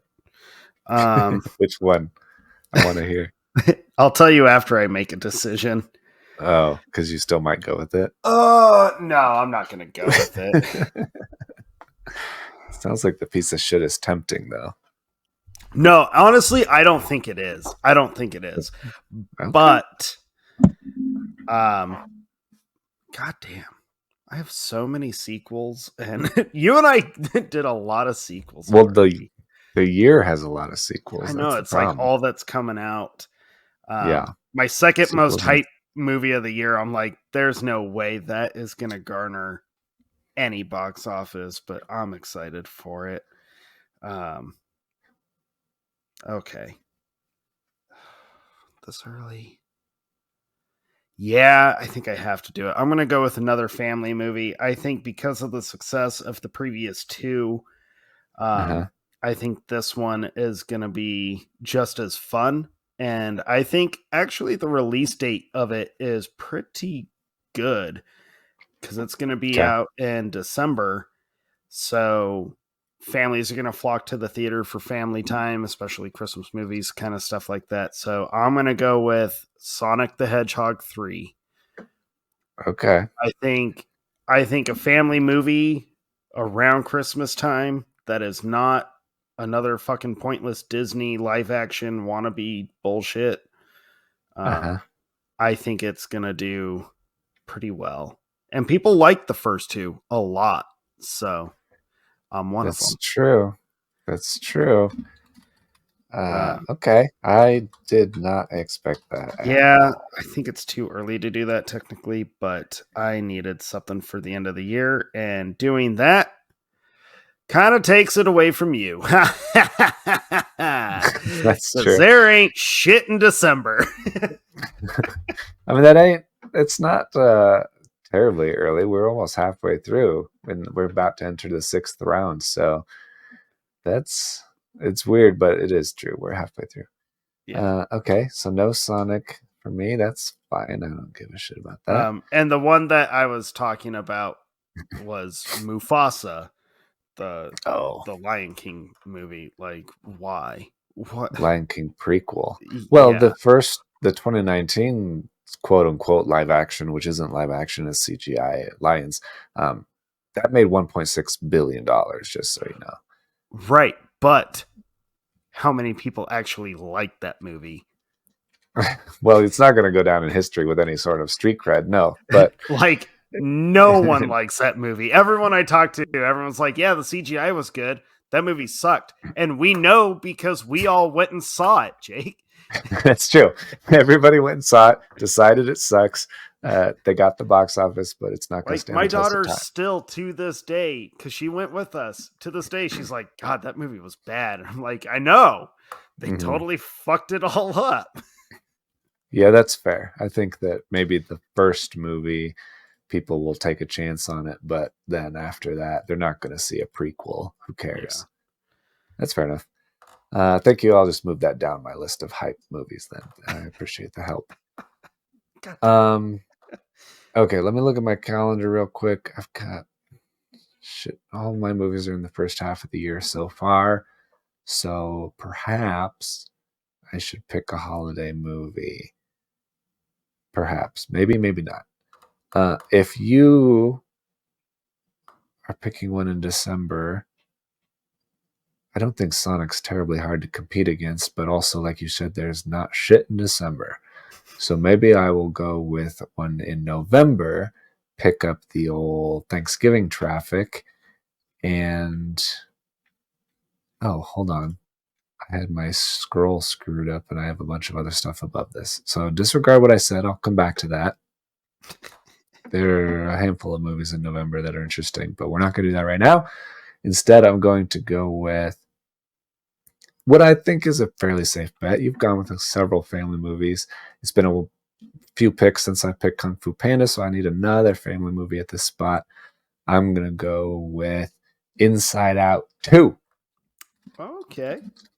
I think that the first one is beloved, and I think expanding upon it, they should do a good job. Most of the characters returning, or actors, I should say. The characters certainly are. But then they're adding in new emotions. Maya Hawke is a big one playing that. So I think Inside Out 2 should be pretty solid. I don't know that it'll get Disney and Pixar back on their feet, but I think that it has a better chance. It has a better chance than Wish or Elemental did. That's for sure. Yeah, I think Inside Out 2 is a safe bet. I think I'm going to chalk Inside Out 2 kind of with my Sonic, actually, where it's like, audiences really enjoyed the predecessor. Yeah. And this one should deliver. It should be just as enjoyable. It should be a good time, especially for the families. But I think Disney and Pixar are on such a like desperate, we need to earn the trust of our audiences back. Yeah. And I'm excited for it. Don't get me wrong, because Inside Out, the first one, is one of my favorite animated movies ever. I think it's just absolutely incredible. I'm excited for the sequel, but I am actually kind of worried. Yeah. That Inside Out 2 might end up being the most agenda-fueled Pixar film to date. That's true. I think it's so vulnerable to be used as that kind of thing. And that's what makes me really worried that people are going to go watch it and be like, they completely missed the mark. Yeah. I'm worried, but I'm excited. It's a very strange thing for me. Yeah, it's kind of how I feel about Joker. And like, the first one is great. If you don't fuck it up, the second one could be great, but also you're pretty highly likely to fuck it up. Right. And it's been 8 years since the first one came out, and a lot has changed in the last 8 years. Just a few. Yeah. Yeah, it's very true. Oh, man. All right. Well, that's another one that I want nothing to do with, and I don't think. Which one is that? Because if we're not going to pick them, we might as well talk about it. See, I don't think you're going to pick it either, because I know you, and you feel the same way, because we have made fun of this, because I don't think either of us thought it was a real thing, but now it is, and I can't believe it's happening. Like, I really can't believe they're even going through with this. It makes no sense to me. There's I'm scrolling through the list of movies, and there's 5 that meet that criteria. I know. I know. Between Mean Girls, Karate Kid, Garfield, Gladiator, The Strangers. Like, I almost, just scrolling through this list, Jake, I'm like... Twisters. Yeah, which they just came out and they were like, this isn't a sequel to Twister. I'm like, you literally marketed it when Twisters? You announced it as the sequel to Twister. Yeah. Call it Tornado or something if you're not going to make it the sequel. I think that's going to just be one of the worst movies of the year, so we're skipping that one too. Which one's that one? Which one, Dustin? Which one? I partly want to fill content in the episode, and partly want to, if I am interested in it, stop being interested in it and move it down my list. Get some little help. Can I get a little help? I'm going to go with, let's see here, I've got... Sounds like no. I'm going to dive into your personal favorite universe, actually. I think this side story could potentially just be incredible. I think it might take people off guard. I'm a little hesitant on it, but that's just because I'm always a little hesitant on side stories or whatever. But I think spinoffs. Yeah, I think the team behind it know the material, they know the lore. well enough, and I think there's enough love for it that they're going to do it right. So Ballerina, I'm going to go with that. Okay. Yeah, that's a very high hype meter for me as well, for sure. Yeah. I do think that has high potential to be very good. And the world, of course, we always talk about the lore of John Wick. It has a lot of potential for the world building. I think it's a good reason to do a spinoff. If you're going to do a spinoff, that's not a cash grab. It should be one in a world with a lot of lore, and John Wick is definitely that. Well, and they were talking about Ballerina, and then the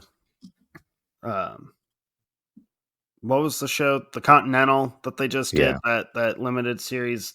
All of that was kind of announced right after the first one, and it wasn't because like, oh, we're just going to make this whole thing. It was literally like, we're expanding the lore. That was how they've sold all of these side projects. So I think that's a smart move on their part, and it's such a beloved franchise. So I think it could be cool.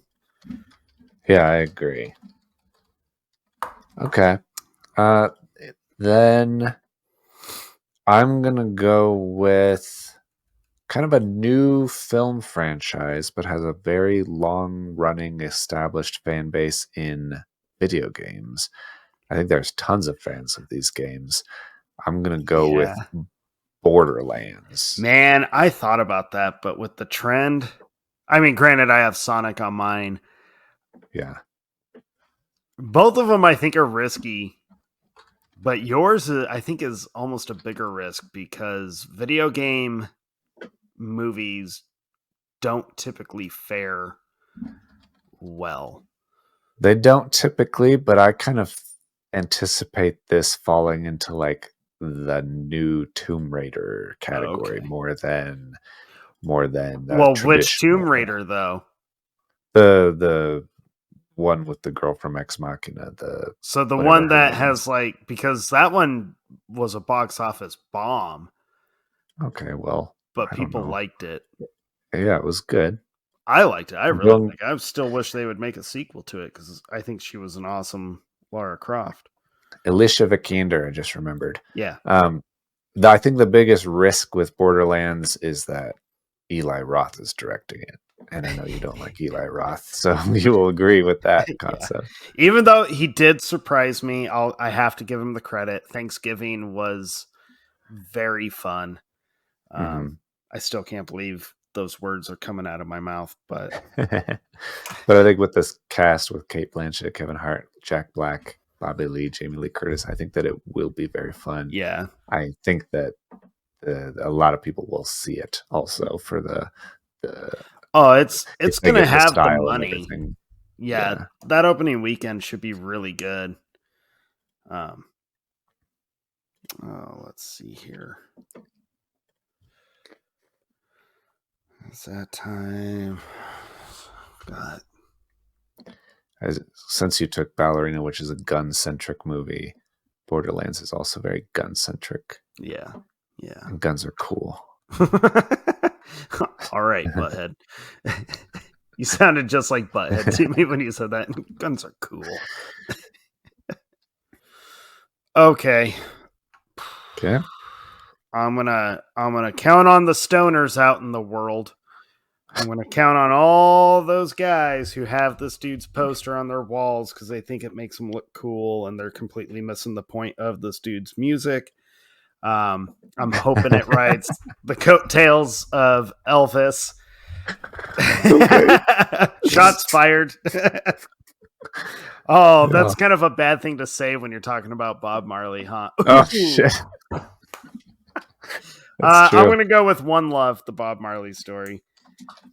I think this one could be the new Elvis, where it's going to be shockingly really good. And how big was the box office on Elvis?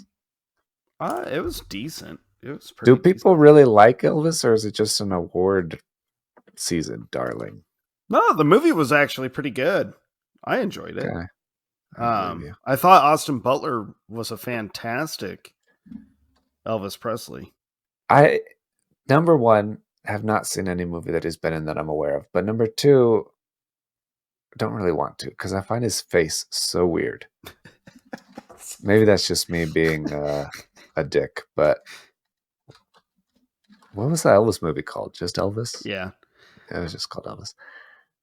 Hold on. IMDb. It did okay. It did kind of lackluster, but 7.3 on IMDb. And I mean, you can kind of expect that from Baz Luhrmann, though. 288 million worldwide gross. So, yeah, above average from our last season of ratings, and so I think you'll be fine. Yeah. Plus, let's find out if all those stoners who have his poster up and think they're Rastafarian actually turn up. All those stoners that had a Bob Marley poster are now 40 or 50 years old. Right. So they should toke up and go see this movie. Yeah, that's definitely true. I can't say I know anything of that Ronaldo Marcus Green has done. I guess he did the King Richard movie about the tennis Williams sisters, and that's about it. So yeah, maybe it's his breakout movie. We'll see. We'll find out. Yeah. Plus, I needed something early in the year because you have early releases and I didn't. Okay, that's fine by me. That was super low on my hype meter, so yeah, I'm not mad at that at all. That's fair. I'm gonna go with the movie that I really want to be good, but there's a lot of risk in picking it. Hold on. That's not dead air. That's just me holding my breath as I check the calendar to make sure I'm not being stupid. I think that when this trailer hit, it drew a lot of attention, both positive and negative, but I think that there's interest in it and it could be really good. And I generally really like all of the things that Alex Garland has made, written and directed. Except for Men, his most recent movie, which was super weird and really turned me off. But this movie has the potential and the subject matter that I think could be really good and it could be done well. It could be poignant and appropriate and actually save the whole country if it's done good enough, which it won't be, but it could be. I'm going to go a Civil War. All right. I saw that trailer yesterday. Yeah. Was it yesterday? When I saw I just Googled pictures of the Civil War, and that's not really what I wanted to do. The next Civil War, Civil War II, Electric Boogaloo. No, not Captain America Civil War. I saw this trailer when I saw in the theater when I saw the Iron Claw, and it was. I saw it on my phone on Instagram, obviously, but then I saw it again in the theater, and it was way better in the theater, and I was way more interested. And I love Kirsten Dunst, and I think her as a war photographer in an American Civil War would be great. I love her husband, Jesse Plemons, as a weirdo with red glasses. I think he's a vibe character, and I don't know. I think it could be really, really good. Yeah, I'm gonna disagree with you on that one. That's fine. I think it's a interesting pick for sure. Yeah. I think when I saw the trailer, I've watched it a couple times. I think it's ill-timed. In what way?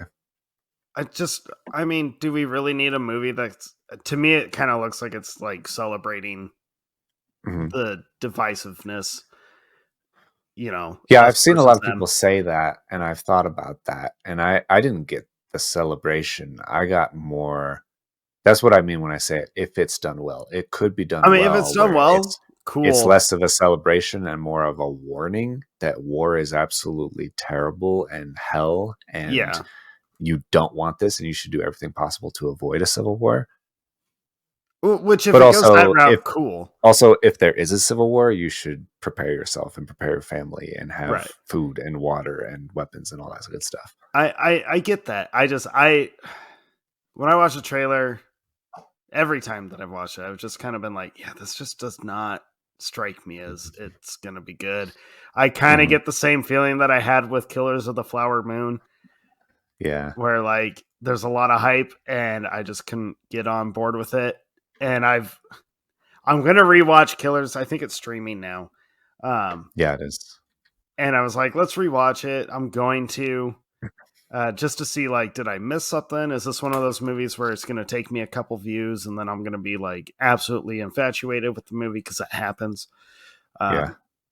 But I get the same feeling that I had with that movie when it comes to Civil War. I don't know.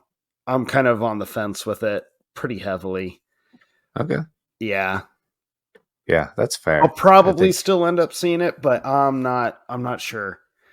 As ridiculous as Men was, I have huge hesitancy in picking it. Yeah. But I'm banking on the fact that every other movie he's made besides Men has been great. Ex Machina's been great. Arrival's been great. Right. 28 Days Later's been great. Sunshine's been great. They're all great. So Men was the fluke. That's my hope. Hopefully. I never saw Men, but it looked weird. So I fucking it. Weird.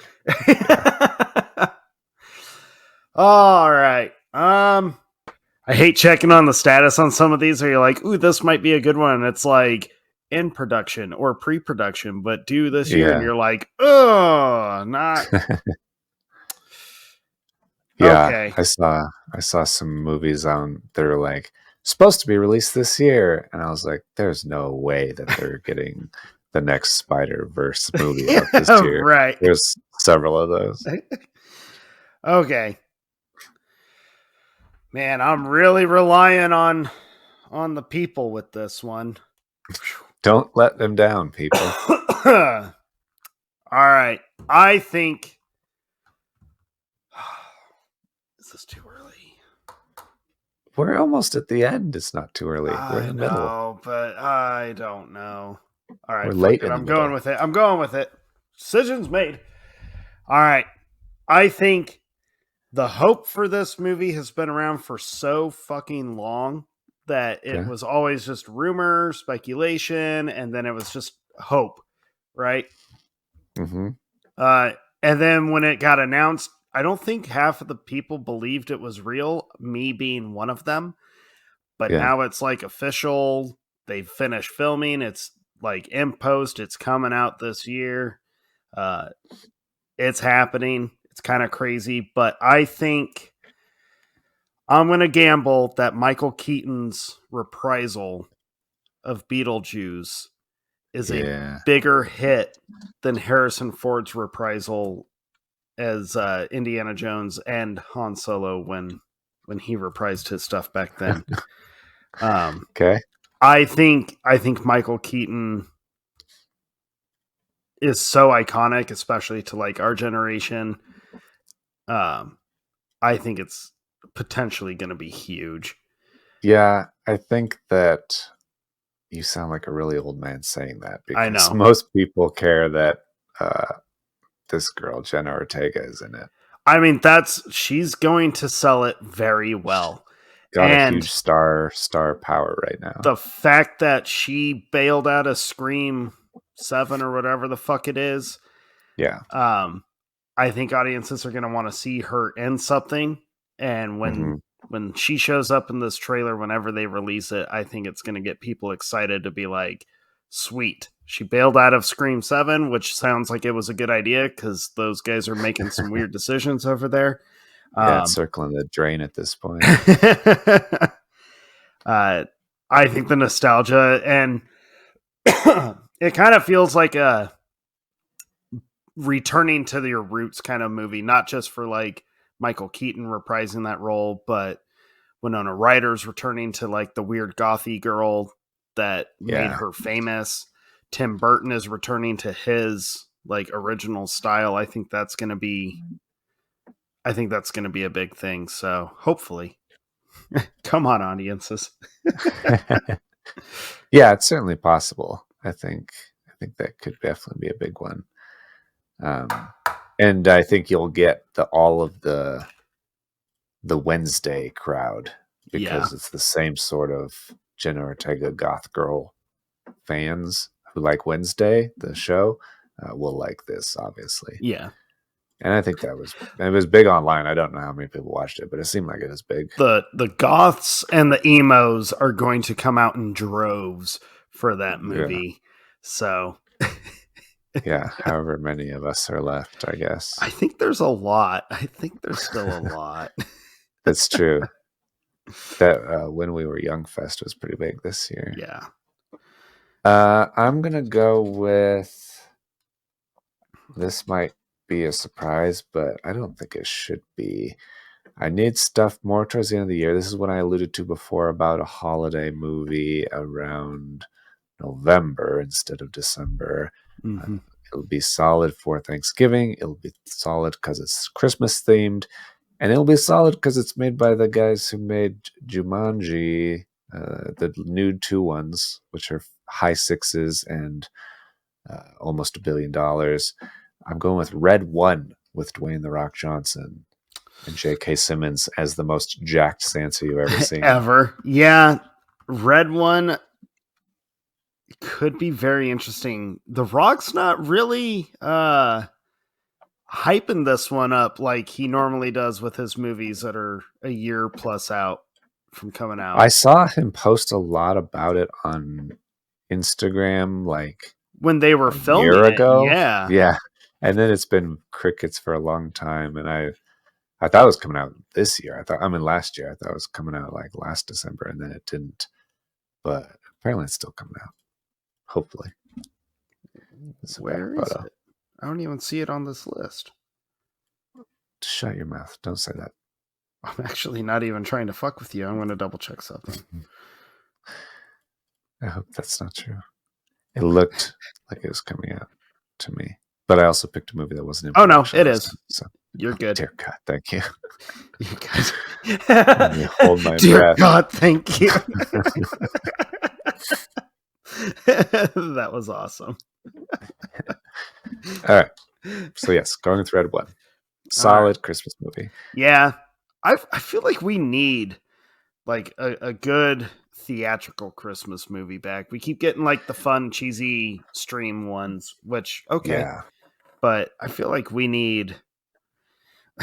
Let's see if The Rock can kick off a Christmas franchise, because as he and we have established, he has a very hard time kicking off his own franchises. So he just comes in to clean up existing ones. Yeah. Okay. Yeah. Man, I don't think that one's going to have the same success. So it could. It really could, though. But I don't Definitely could. You should consider it. Shut up. I think you should draft that one. I will. Bet. God damn it, Jake. Bet.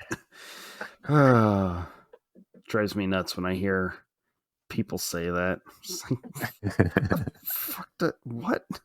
I'm not entirely sure what it means. I think it's just like I think it's this generation's version of our cool. Cool. Yeah. You know how someone will say something to you and you're like, all right, cool. I think bet is the new version of that. Yeah. That's fair. Which makes me sad. Yeah, it's kind of annoying. You know what? I'm going to go with Thanksgiving time as well, I think. Ooh. Okay. Ooh. And I'm also going to go with one that has a huge following when it was on Broadway, which is where it originated. And people have been saying for years since it was on Broadway that they should make a movie. They never have up until now. I'm just really hoping it doesn't turn out to be another version of Cats. Hopefully it turns out to be pretty good. But I'm going to go with Wicked. Yeah.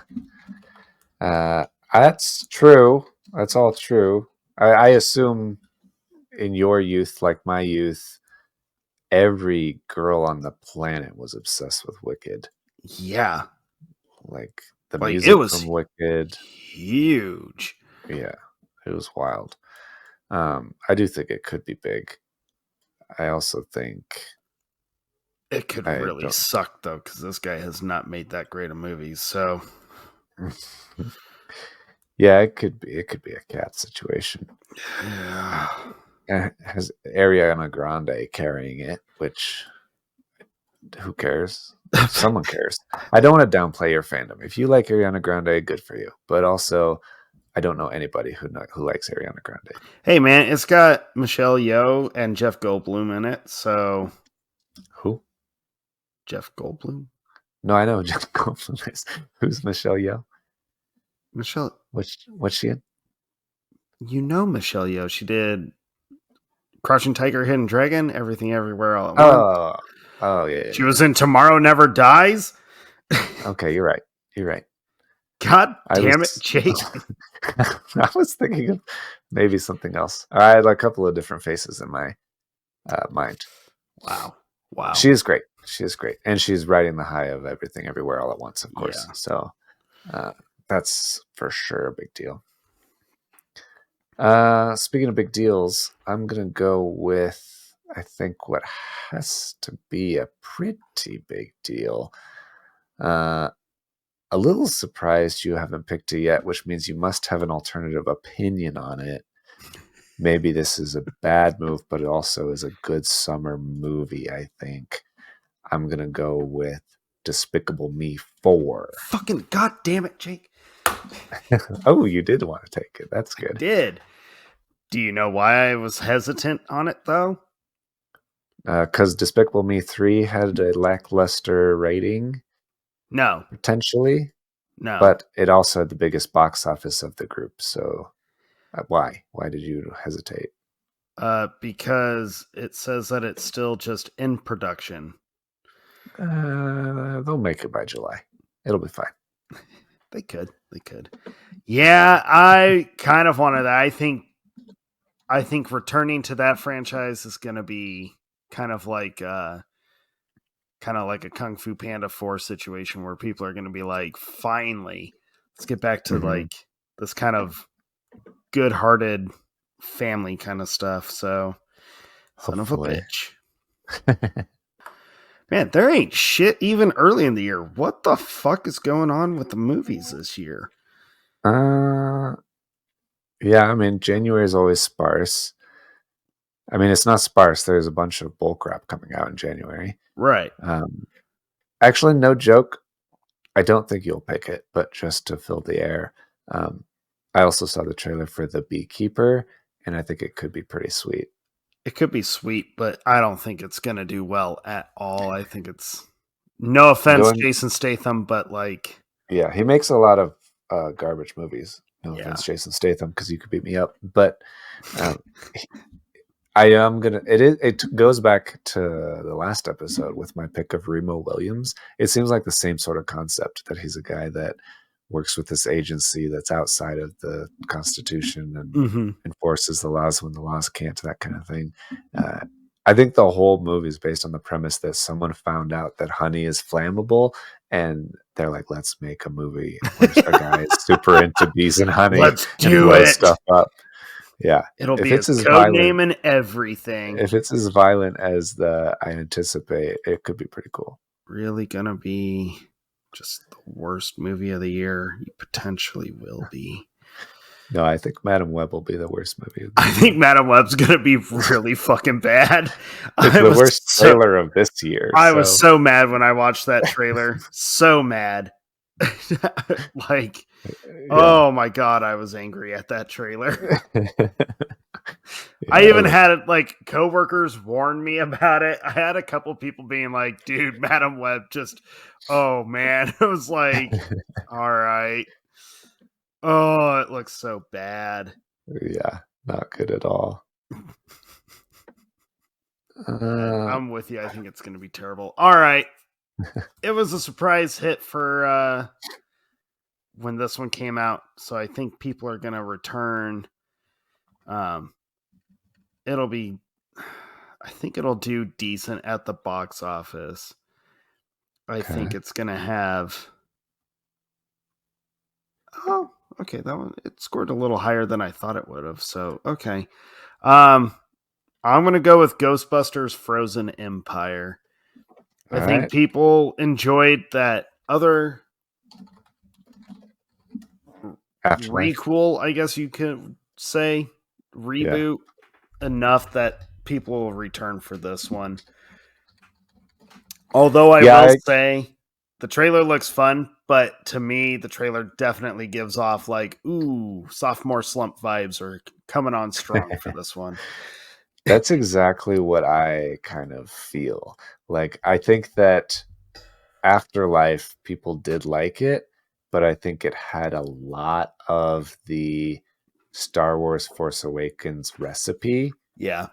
And that's kind of the requel standard at this point of bring back original cast, bring back references, member berries, all that good stuff. And then I think Frozen Empire, as they try to be like, but this is the next thing with the next people and kill off or whatever. Right.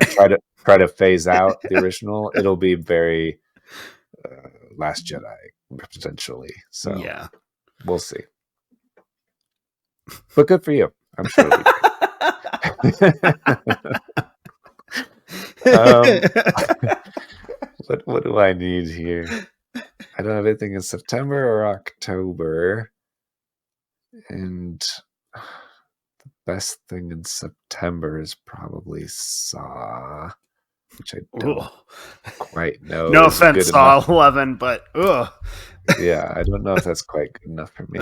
Maybe I'll go with middle of August. And I think you need to draft Kraven the Hunter. I really do. No. I am off of the Sony Marvel that's not Spider-Man bandwagon. Like Venom 3, not touching it. No joke. I wrote down that Venom 3 was coming out and I thought there was a Venom 2. I don't even remember Venom 2 coming out. Yes, yeah. They really shit the bed with the second one, so you didn't miss anything, Jake. Well, the first one was not good. It was a shit-filled bed also, so yes, yeah. That makes sense. That's Madam like Web the Sony like formula is, how bad can we shit the bed? It was almost like they thought to themselves, you know what? Morbius just wasn't terrible enough. Right. Hold my beer. And they were like, Madam Web, yes. Go bigger. Absolutely. Go bigger, go home. I'm going to go with mid to late August and pick Alien Romulus. Oh. I think it could be better. Prometheus and Covenant were not terrible. No. They were 7.0 and a 6.4, 403 million and 240 million. But I think that new blood taking over from Ridley Scott could revive it. Mm-hmm. I don't think it's too far gone to actually get a really good Alien sequel out of it. So Alien Romulus could be good. Hopefully be good. Please, God, be good. You know, I want to hold off like a real opinion on it until I see a trailer, obviously. Yeah, it's a good call. It's hard picking these movies without trailers for sure. But I will say, when they announced it, I had two thoughts. Like, and these are kind of rough thoughts for me to have, but they're valid. Where it was like, another Alien movie. Yeah, Alien and Predator, they just cannot let die. And yeah, and I was like, is Ridley Scott attached to it? And then he's like, not. I mean, he's producing it, but he's not anything heavy on it. And I thought, well, that might be a revival of it. But I don't know, dude. I think audiences are not as in tune with Alien as they used to be. I think it's just a franchise that they should have let lie after the failure of the third one. Yeah. I do worry about that. I was thinking about this week, actually. I worry that there have been too many bad ones that it has soiled the brand. The Yeah. same for Predator. I Oh think yeah. Alien and Predator, and there are other franchises like this where there have been really good ones, and the originals are incredible. But there have been enough sequels that are not good that people kind of just associate it with that, and they just won't show up. They're like, why would I bother? Even if people are like, no, it's really actually good. They're like, I don't believe you. Right. It's like I'm not going to go. we don't feel we need to invest any time into this. So go. yeah, I'll probably end up seeing it, but Oh, for sure. Oh man, we're on what, 10, 11? 11. I already have one. Nope, I'll save you. Yeah. Although that one probably would have been a better pick than one of my other previous ones, but oh well, too late. We've come too far. Man, trying to space this out is a little difficult. You know what we should have done was we should have done it by the month, since we're doing You 12. get to choose one movie this month. That would have been interesting. That would have been intense. And then you'd get some bullcrap in January and some bullcrap in. You get stuck with Mean Girls. That's going to be the new Barbie. It's going to be like $4 billion. We're going to be like, what the fuck is wrong with this world? I was so mad at that Mean Girls trailer. First of all, I didn't know there was a Broadway Mean Girls musical written by Tina Fey. Based on the original movie. I didn't have any idea. And so I saw the trailer for Mean Girls and I was like, this is the exact same movie again. I don't understand why you're doing this. And then someone was like, it's a musical. I was like, okay, but still, I don't know why you're doing this, because it's the exact same movie with the exact same characters doing the exact same things. It looks like all the exact same shit, yeah, but done so much worse. Yeah, all of the actors seem much worse in each role. It just, except for like Jenna Fisher could be good and John Hamm could be good, but every other character, I'm like, you're worse than the original. Like just on the surface. I asked my daughter, because she really loves that original one, as like we all do. She thought it was hilarious. Yeah. It's awkward. It's everything it's supposed to be.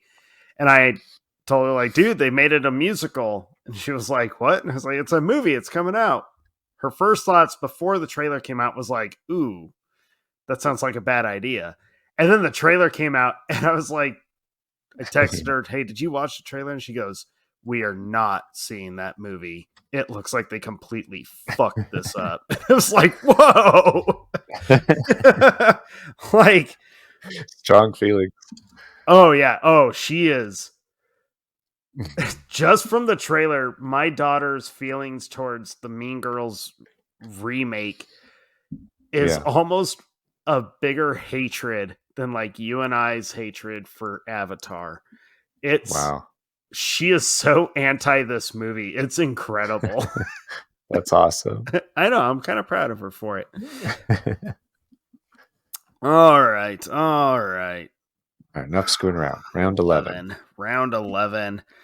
Two left. Two left. Make them count in your main roster. Oh man, it's just so many fucking. There's like nothing but sequels and reboots this year. It's so crazy to me. I have 2 original movies fairly high up on my what's left list. Yeah, but there's question marks is the problem. You don't know if they'll be good or not. One of them's from a first-time feature filmmaker. But it has a pedigree. Yeah. They're always in the 7, so I think I'm just gonna go for rating on this one, because I don't think it's gonna make like a dime in the box office. I think the release date is just terrible. Okay.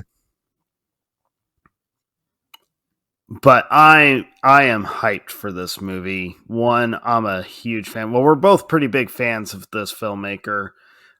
This is only going to be his like 4th movie, but it's such an undertaking, and the hype behind it from like Willem Dafoe is so huge. I'm stoked to see this version come back and to see his take on it. And it's also Bill Skarsgård returning to the horror genre and reclaiming it, yet another infamous monster. So I'm going to go with Nosferatu from Robert Eggers. I'm stoked for it. It should be great. But it's supposed to release on Christmas Day, and I feel releasing a movie like this or a story like this on such a joyful, wonderful day is such a stupid thing to do. But yeah, it's weird to have a classic horror movie remake like that done on Christmas. Yeah, but I think if what is being said about it comes to fruition, I think it could be. Yeah. I think it could be better, or at least on par with like The Lighthouse, at least for me, because I think The Lighthouse is my favorite of his. So that's fair. Yeah, I think that it should be rated well, and releasing at the end of the year, you don't need that much time for box office because his movies never make that much money. Right. Northman only made under 100 million overall, so I think you get a solid box office out of that, or a rating out of that. I'm so surprised that I have like one thing coming out in October, and it kind of is mediocre with Smile 2. Right. I think maybe, what do I have in June? Inside Out. That's a family movie. Then I won't be competing against myself if I choose this movie. Okay, I'll go with this. I think that this movie might be good. It's what I mentioned before. It's a first-time filmmaker, but it has the pedigree of being M. Night Shyamalan's daughter. Oh, okay. Ishana Night Shyamalan. And she's already been working. She directed, I think, several episodes of Servant, but she wrote and directed a movie called The Watchers, which seems like it could be really cool. It's adapted from a novel. Comes out first week of June, so maybe it will be good. We have 2 Shyamalan joints coming out this year. Yep, we do. With his next movie, Trap, is also coming out, which you never know anything about what that's about. Animated, or you talk about the Lord of the Rings animated thing? No. What? There's a Lord of the Rings animated movie, the Rohan. Oh God. Battle of Rohan. I forget what it's called. But I don't really know if it's like fully theatrical or not. Yeah. No. All right. For my last one. Oh, I forgot to take that one. What one? Maybe nothing. I might try it next. You got one ready for your bench, huh? Yeah. It's I don't know. It might be bending the rules. I'll have to see what you say. You can't pick a movie that's already been released and Disney's just putting it in the theater. I'm not. They are doing that with a bunch of movies this year. They are. Again, Disney is in crisis mode right now. Yeah. They're like, you never saw Red Panda before. Please go see Red Panda in theaters. Even though people that watched it were like, this movie kind of sucked. Yeah. Weird choice, folks. Weird choice. Mm-hmm. Yeah, they're picking like their 3 big hits that they only streamed because of COVID. They're like, now it's been 2 years. We'll put it in the theater for you to see. Mm-hmm. Okay. Because your numbers are that great with them on streaming. All right. Right. I think you should get Bad Boys 4 on your list, Jake. Bad Boys. What you gonna do? I never saw see that movie with you. I never saw Bad Boys for Life, the third one. It was not good. It should have been the 4th one, Bad Boys for Life, But right. Apparently it was a 6.5 and 426 million, so it's not a terrible choice. It could be good. same director is returning. Not trying to sell you on it, but well, I think it's a project for Will Smith. I think it's still part of his getting back rebuild in the character. public's good graces kind of thing. Yeah. Yeah. I'm not crazy, I promise. Fuck. I don't know what I want for my last one, dude. I think all he has to do is wait for the I Am Legend sequel.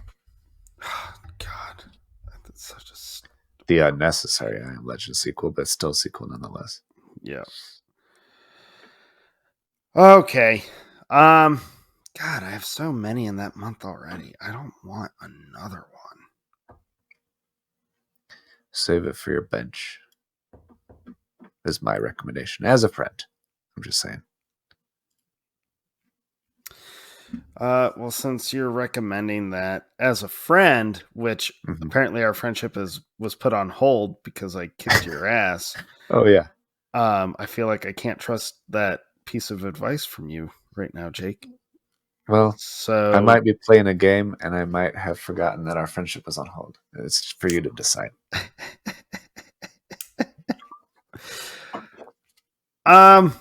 Could be a 4D chess move. You don't know. All right, I'm just gonna own that month, I guess. I guess that's my whole month. Nice. Yeah. I'm gonna go with Kingdom of the Planet of the Apes. It's gonna be my number one bench pick. Oh, really? Yeah. Yeah. I couldn't believe it made it this far into the I think the trailer just looks so cool and so beautiful, and yeah, it's no longer Matt Reeves and his trilogy, but they're like, it's a continuation of that world, and I think his whole reboot of that franchise actually worked so well. And I like that they're not trying to reboot it again. It's just, no, this is just more continuation. I think it's a cool idea. Yeah. Okay. Yeah. Yeah, I think it should be solid. The first three are all mid sevens and 480 to 710 million. So if it can keep the vein, if it can keep the pedigree that Matt Reeves established, it should be pretty great. Yeah. All right. Okay. Well, there you go. That's our top 12 full picks. Just 3 more to go to fill our benches. I'm gonna go with then. Oh, that's right. I said I was gonna try to do this and see if you would let me. In my 13th round, I'm going to choose Horizon, an American Saga. Okay. The Kevin Costner movie. First movie he's directed since Open Range. Okay. Also stars him and was produced by him and co-written by him. Why are you wondering if I'll let you? Because it's releasing in 2 parts, one in June and one in August. Oh, what the fuck? Yeah, the same year. Is that loud? What the fuck? Where are you seeing that? June 28th and August 16th, he's releasing 2 parts of this saga in the same year. Oh, man. Is that loud? It's on your bench, though. It is on my bench, so I might not ever need it. 2-part theatrical. God damn it. I'm just going to type it out in case you say it's okay. You sneaky son of a bitch. Kevin Costner returning to the Western franchise. Yeah, riding his Yellowstone high, but possible Yellowstone exit. A little controversy there as people are upset about that. Yellowstone's dying, if you didn't hear. I have actually not followed anything Yellowstone. They released the first half of the last season like forever ago, and then they never even started filming the second half. And then, oh, nice. I think they only recently started filming the second half, but nobody really cares. And then Kevin Costner was rumored to be leaving, and then he got divorced, and then he's probably still leaving, and then we don't know if the show is going to continue. They were talking about maybe Matthew McConaughey joining the show. Okay.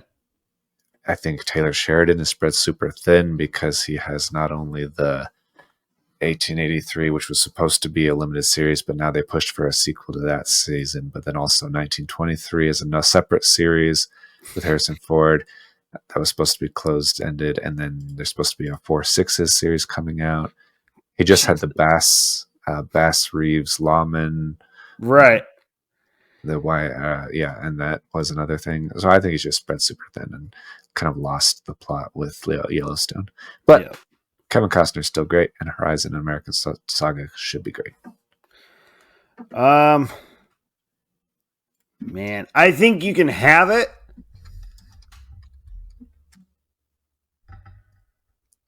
Deal. You got a deal. There has to be a caveat to it, though. Like I have to eat a shoe or something? No. I'm trying to think of what the rule with the box office would have to be. It's a Western. It won't be that big. I know. It's not going to be big. Watch. It's going to be like Barbie. I'm going to be like, I fucking hate you so much. Yeah, that's possible. All right. Yeah, knock yourself out. I don't care. I wish it was on my main roster. All right. I'm actually going to go with M. Night's mysterious movie. I'm going to go with Trap. Ooh, interesting. Yeah. I think you had Knock at the Cabin last season. Last episode. I did. That was like a movie where people were excited about it that first weekend, and then everyone was like, well, no. And I was like, Dave Bautista is really good in it. And everyone's like, yeah, he is. And I was like, the movie was okay. Ish. It was better than Old, but. See, I thought the opposite. I liked Old more than Knock at the Cabin. Of course, there's no poster because he always keeps everything super secretive. I mean, it's kind of cool that Josh Hartnett is going to be in a leading role. So that's true. That's cool. That's definitely true. All right. Trap. Okay. Interesting choice there. I think I could go with... You're going to judge me for this. But I think... Hold on, let me just consult my calendar right quick. Yeah, I think this is okay. I'm going to go with Gladiator 2. Oh my god, you're fucking going with Gladiator 2? This is exactly what you said when I did Exorcist Believer. God. The mere fact that Ridley Scott is like, yeah, we're doing this is like the dumbest fucking thing. Oh my god. That's true, but Gladiator is one of the most beloved movies of all time. Which is why everyone's going to see this one and be like, no, what the fuck are you doing? And especially coming off of the laughing stock that Napoleon ended up being. Like, yeah, Napoleon wasn't great. Wasn't received well. No, I can't believe I told you would judge me. Oh my god, I think I'm judging you. No, I can't say more for this one over Exorcist. That Exorcist one was real fucking bad.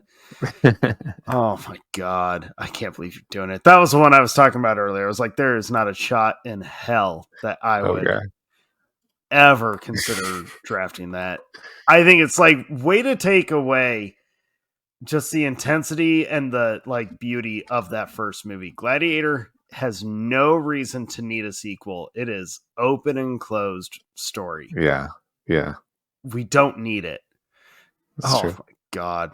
You're gonna get a fucking AI bad CGI rendering of like a young Russell Crowe in it. I thought he wasn't in it. I don't really know that much about it, but I don't think he's in it. He's not, but I'm just saying, like, people He's are not going to be getting like, paid for it, but his AI rendering is in it for sure. it's going to be so bad. Oh my god, I still can't believe All they right. even fucking bothered making. Oh, god, It was between that or the Strangers reboot trilogy. oh which my I god, don't have why are any you faith putting it in. between those?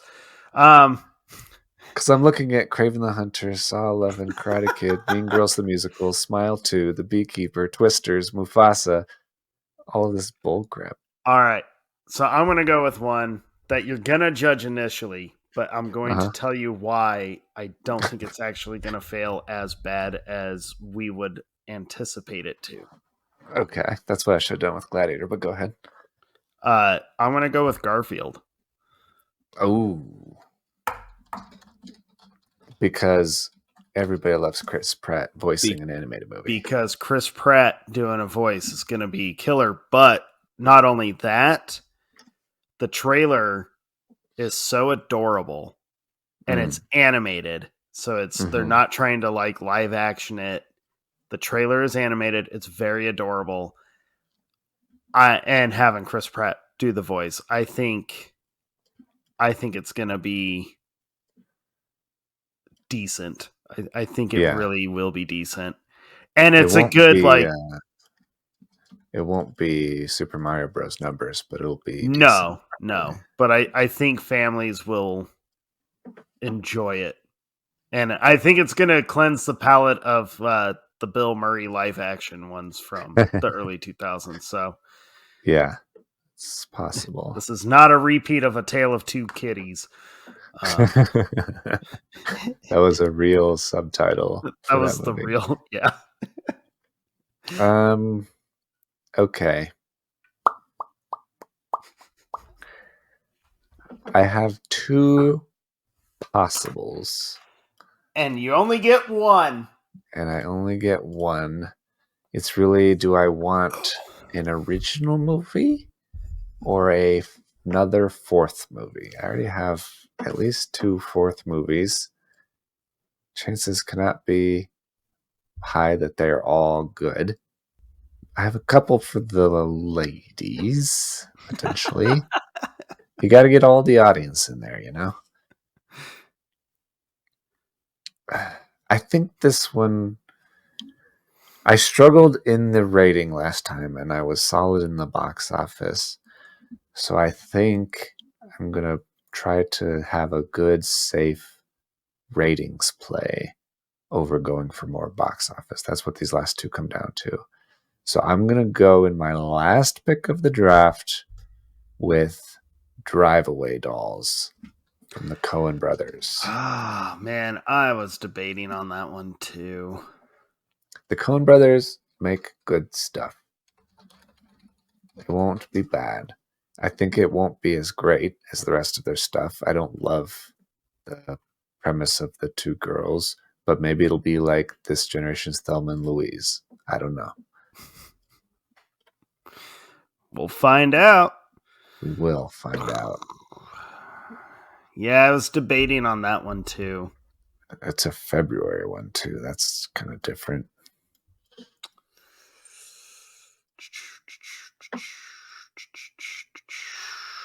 Fucking goddamn it. What is happening? Why can I not move you over there? Did you only make 11 spots? Or 12 spots? I can't. No, I have the spots. I just couldn't drag it over there. Oh. There we go. I'll just do this. Okay. Last one to you. Man, it's a bench that chances are I'm not going to use it.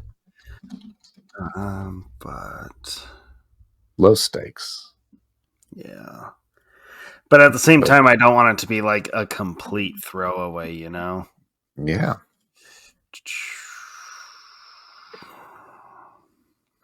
You never know when you'll get called up to the major leagues. Fuck, man, I don't know. God damn it. It's a lot of crap that I just don't have any hope for. Yeah. which means they're probably going to be big because that's how it goes for me. I think I said the same thing about Barbie. Like, oh, it'll do all right, but people are going to hate it. And then it's like, here's a couple $1 billion opening weekend. What the fuck? Yeah. Yep. Never underestimate the hype and the memes. The memes sold it. Yeah, they did. What's the most memeable movie on the list? Ask yourself that. Not that I'm trying to help you. Our friendship's on pause. I think we already have plenty of memeable movies. I think your Civil War is going to be a very memeable movie. It already is. It already is with the what Are kind you of this American? Or, yeah. Are you this American or that kind of American? Okay. All right. I'm going to go with A Quiet Place Day One. Interesting. I think potentially seeing those creatures from a different perspective, especially the perspective of one of the survivors, will be an interesting take. Plus, I really like that main actor. So, yeah, Lupita Nyong'o. Oh, I shouldn't have started saying this name. Yeah, Nyong'o. Sure. Sure. But I think that could potentially be really interesting, and people like that franchise, so I think it's got I like a the little franchise, bit of but to it. Yeah, it has some. I don't know how much they care without the Abbott family involved. True. We'll find out. That will be interesting to see if they like the world or they just like the family in the world. Yeah. And it being a spinoff, I don't know that Krasinski's attached at all. Maybe producing. It'll be interesting. I would imagine producing or at least consulted on. But yeah, he's been busy making If, so yeah, hopefully that's better.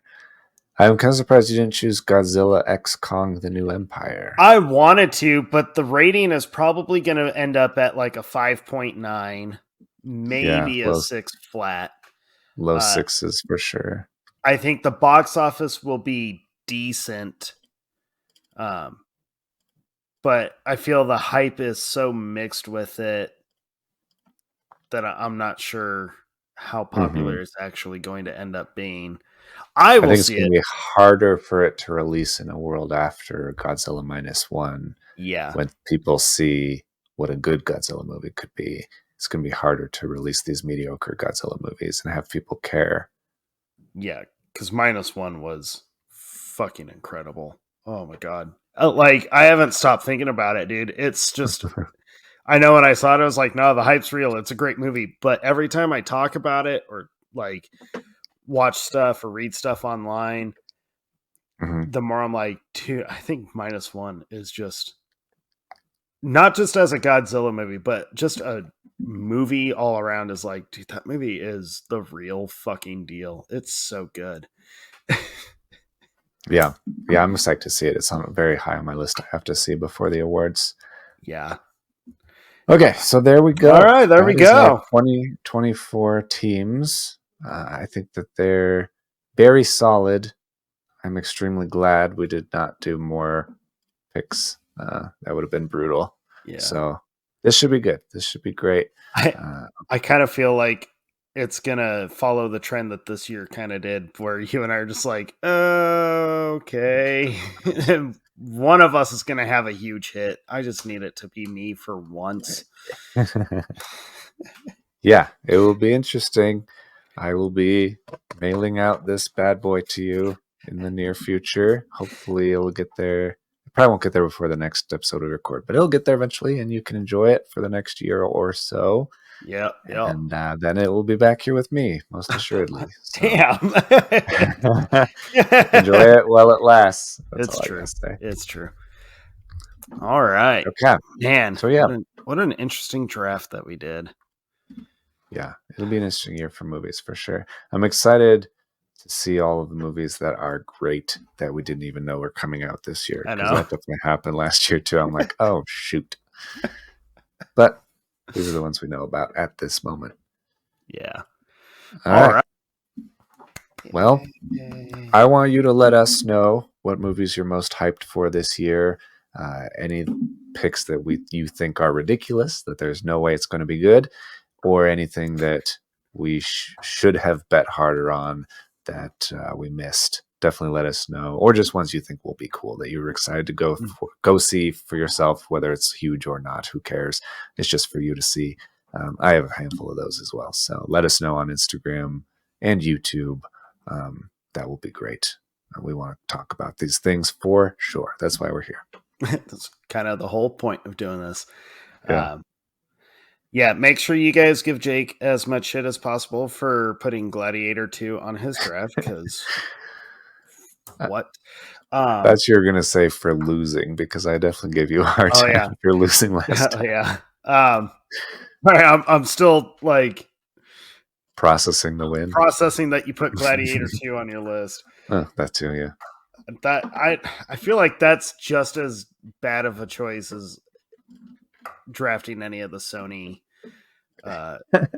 comic book movies. Oh no. We'll see. We'll see. Watch, Gladiator 2 is going to be like the most brilliant film ever made, and I'm gonna have reviving the epic. Yeah, right. I'm gonna be like, God fucking damn it. Like, I just can't catch a fucking break here. Says the winner, who's gonna have the winner. Oh yeah, that's right, the winner. Yeah. Oh, no pity parties while you're winning. And and just to put a cherry on top, this will be a callback, Jake, but I'm so happy.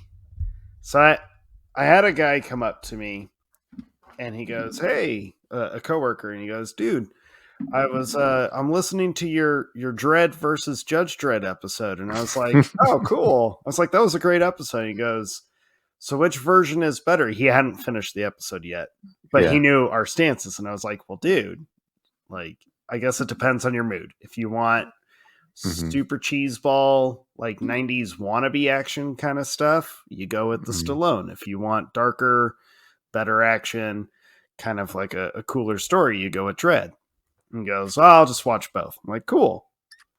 Comes up to me 2 days ago. Okay. And he goes, "So I watched both." And I'm like, "Oh yeah." And he goes, he'd never seen them? No.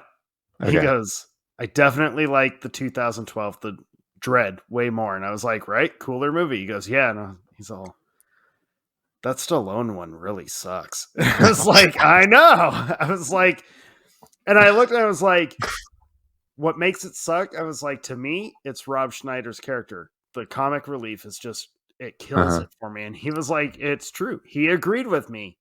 Made me think, if Rob Schneider had not been that character in that movie, would it have been a little better? Probably not, but I just had to also rub that in and remind you that you continue. Not only did you lose that debate episode, but you continue to lose that fight all the time. Yeah, people bring it up all the time. In my delusional mind, I thought he was about to say, "No, it actually is way better. You're crazy." No. I'll continue to be the only one that likes that version. All right. I just had to rub that in.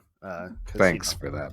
I could have gone my whole night, and I was already in a bad mood. I lost my favorite belt, only belt I've ever owned, and I lost it, and now I'm also sad about Judge Dredd now. So thanks. You're welcome. I'm so happy. This is so cool. All right. Well, let's end this episode before. Thank you, everybody. We appreciate you. Be sure to keep an eye out on all of the socials, because we got some fun voting stuff that we need you to be a part of and want you to be a part of. For the awards.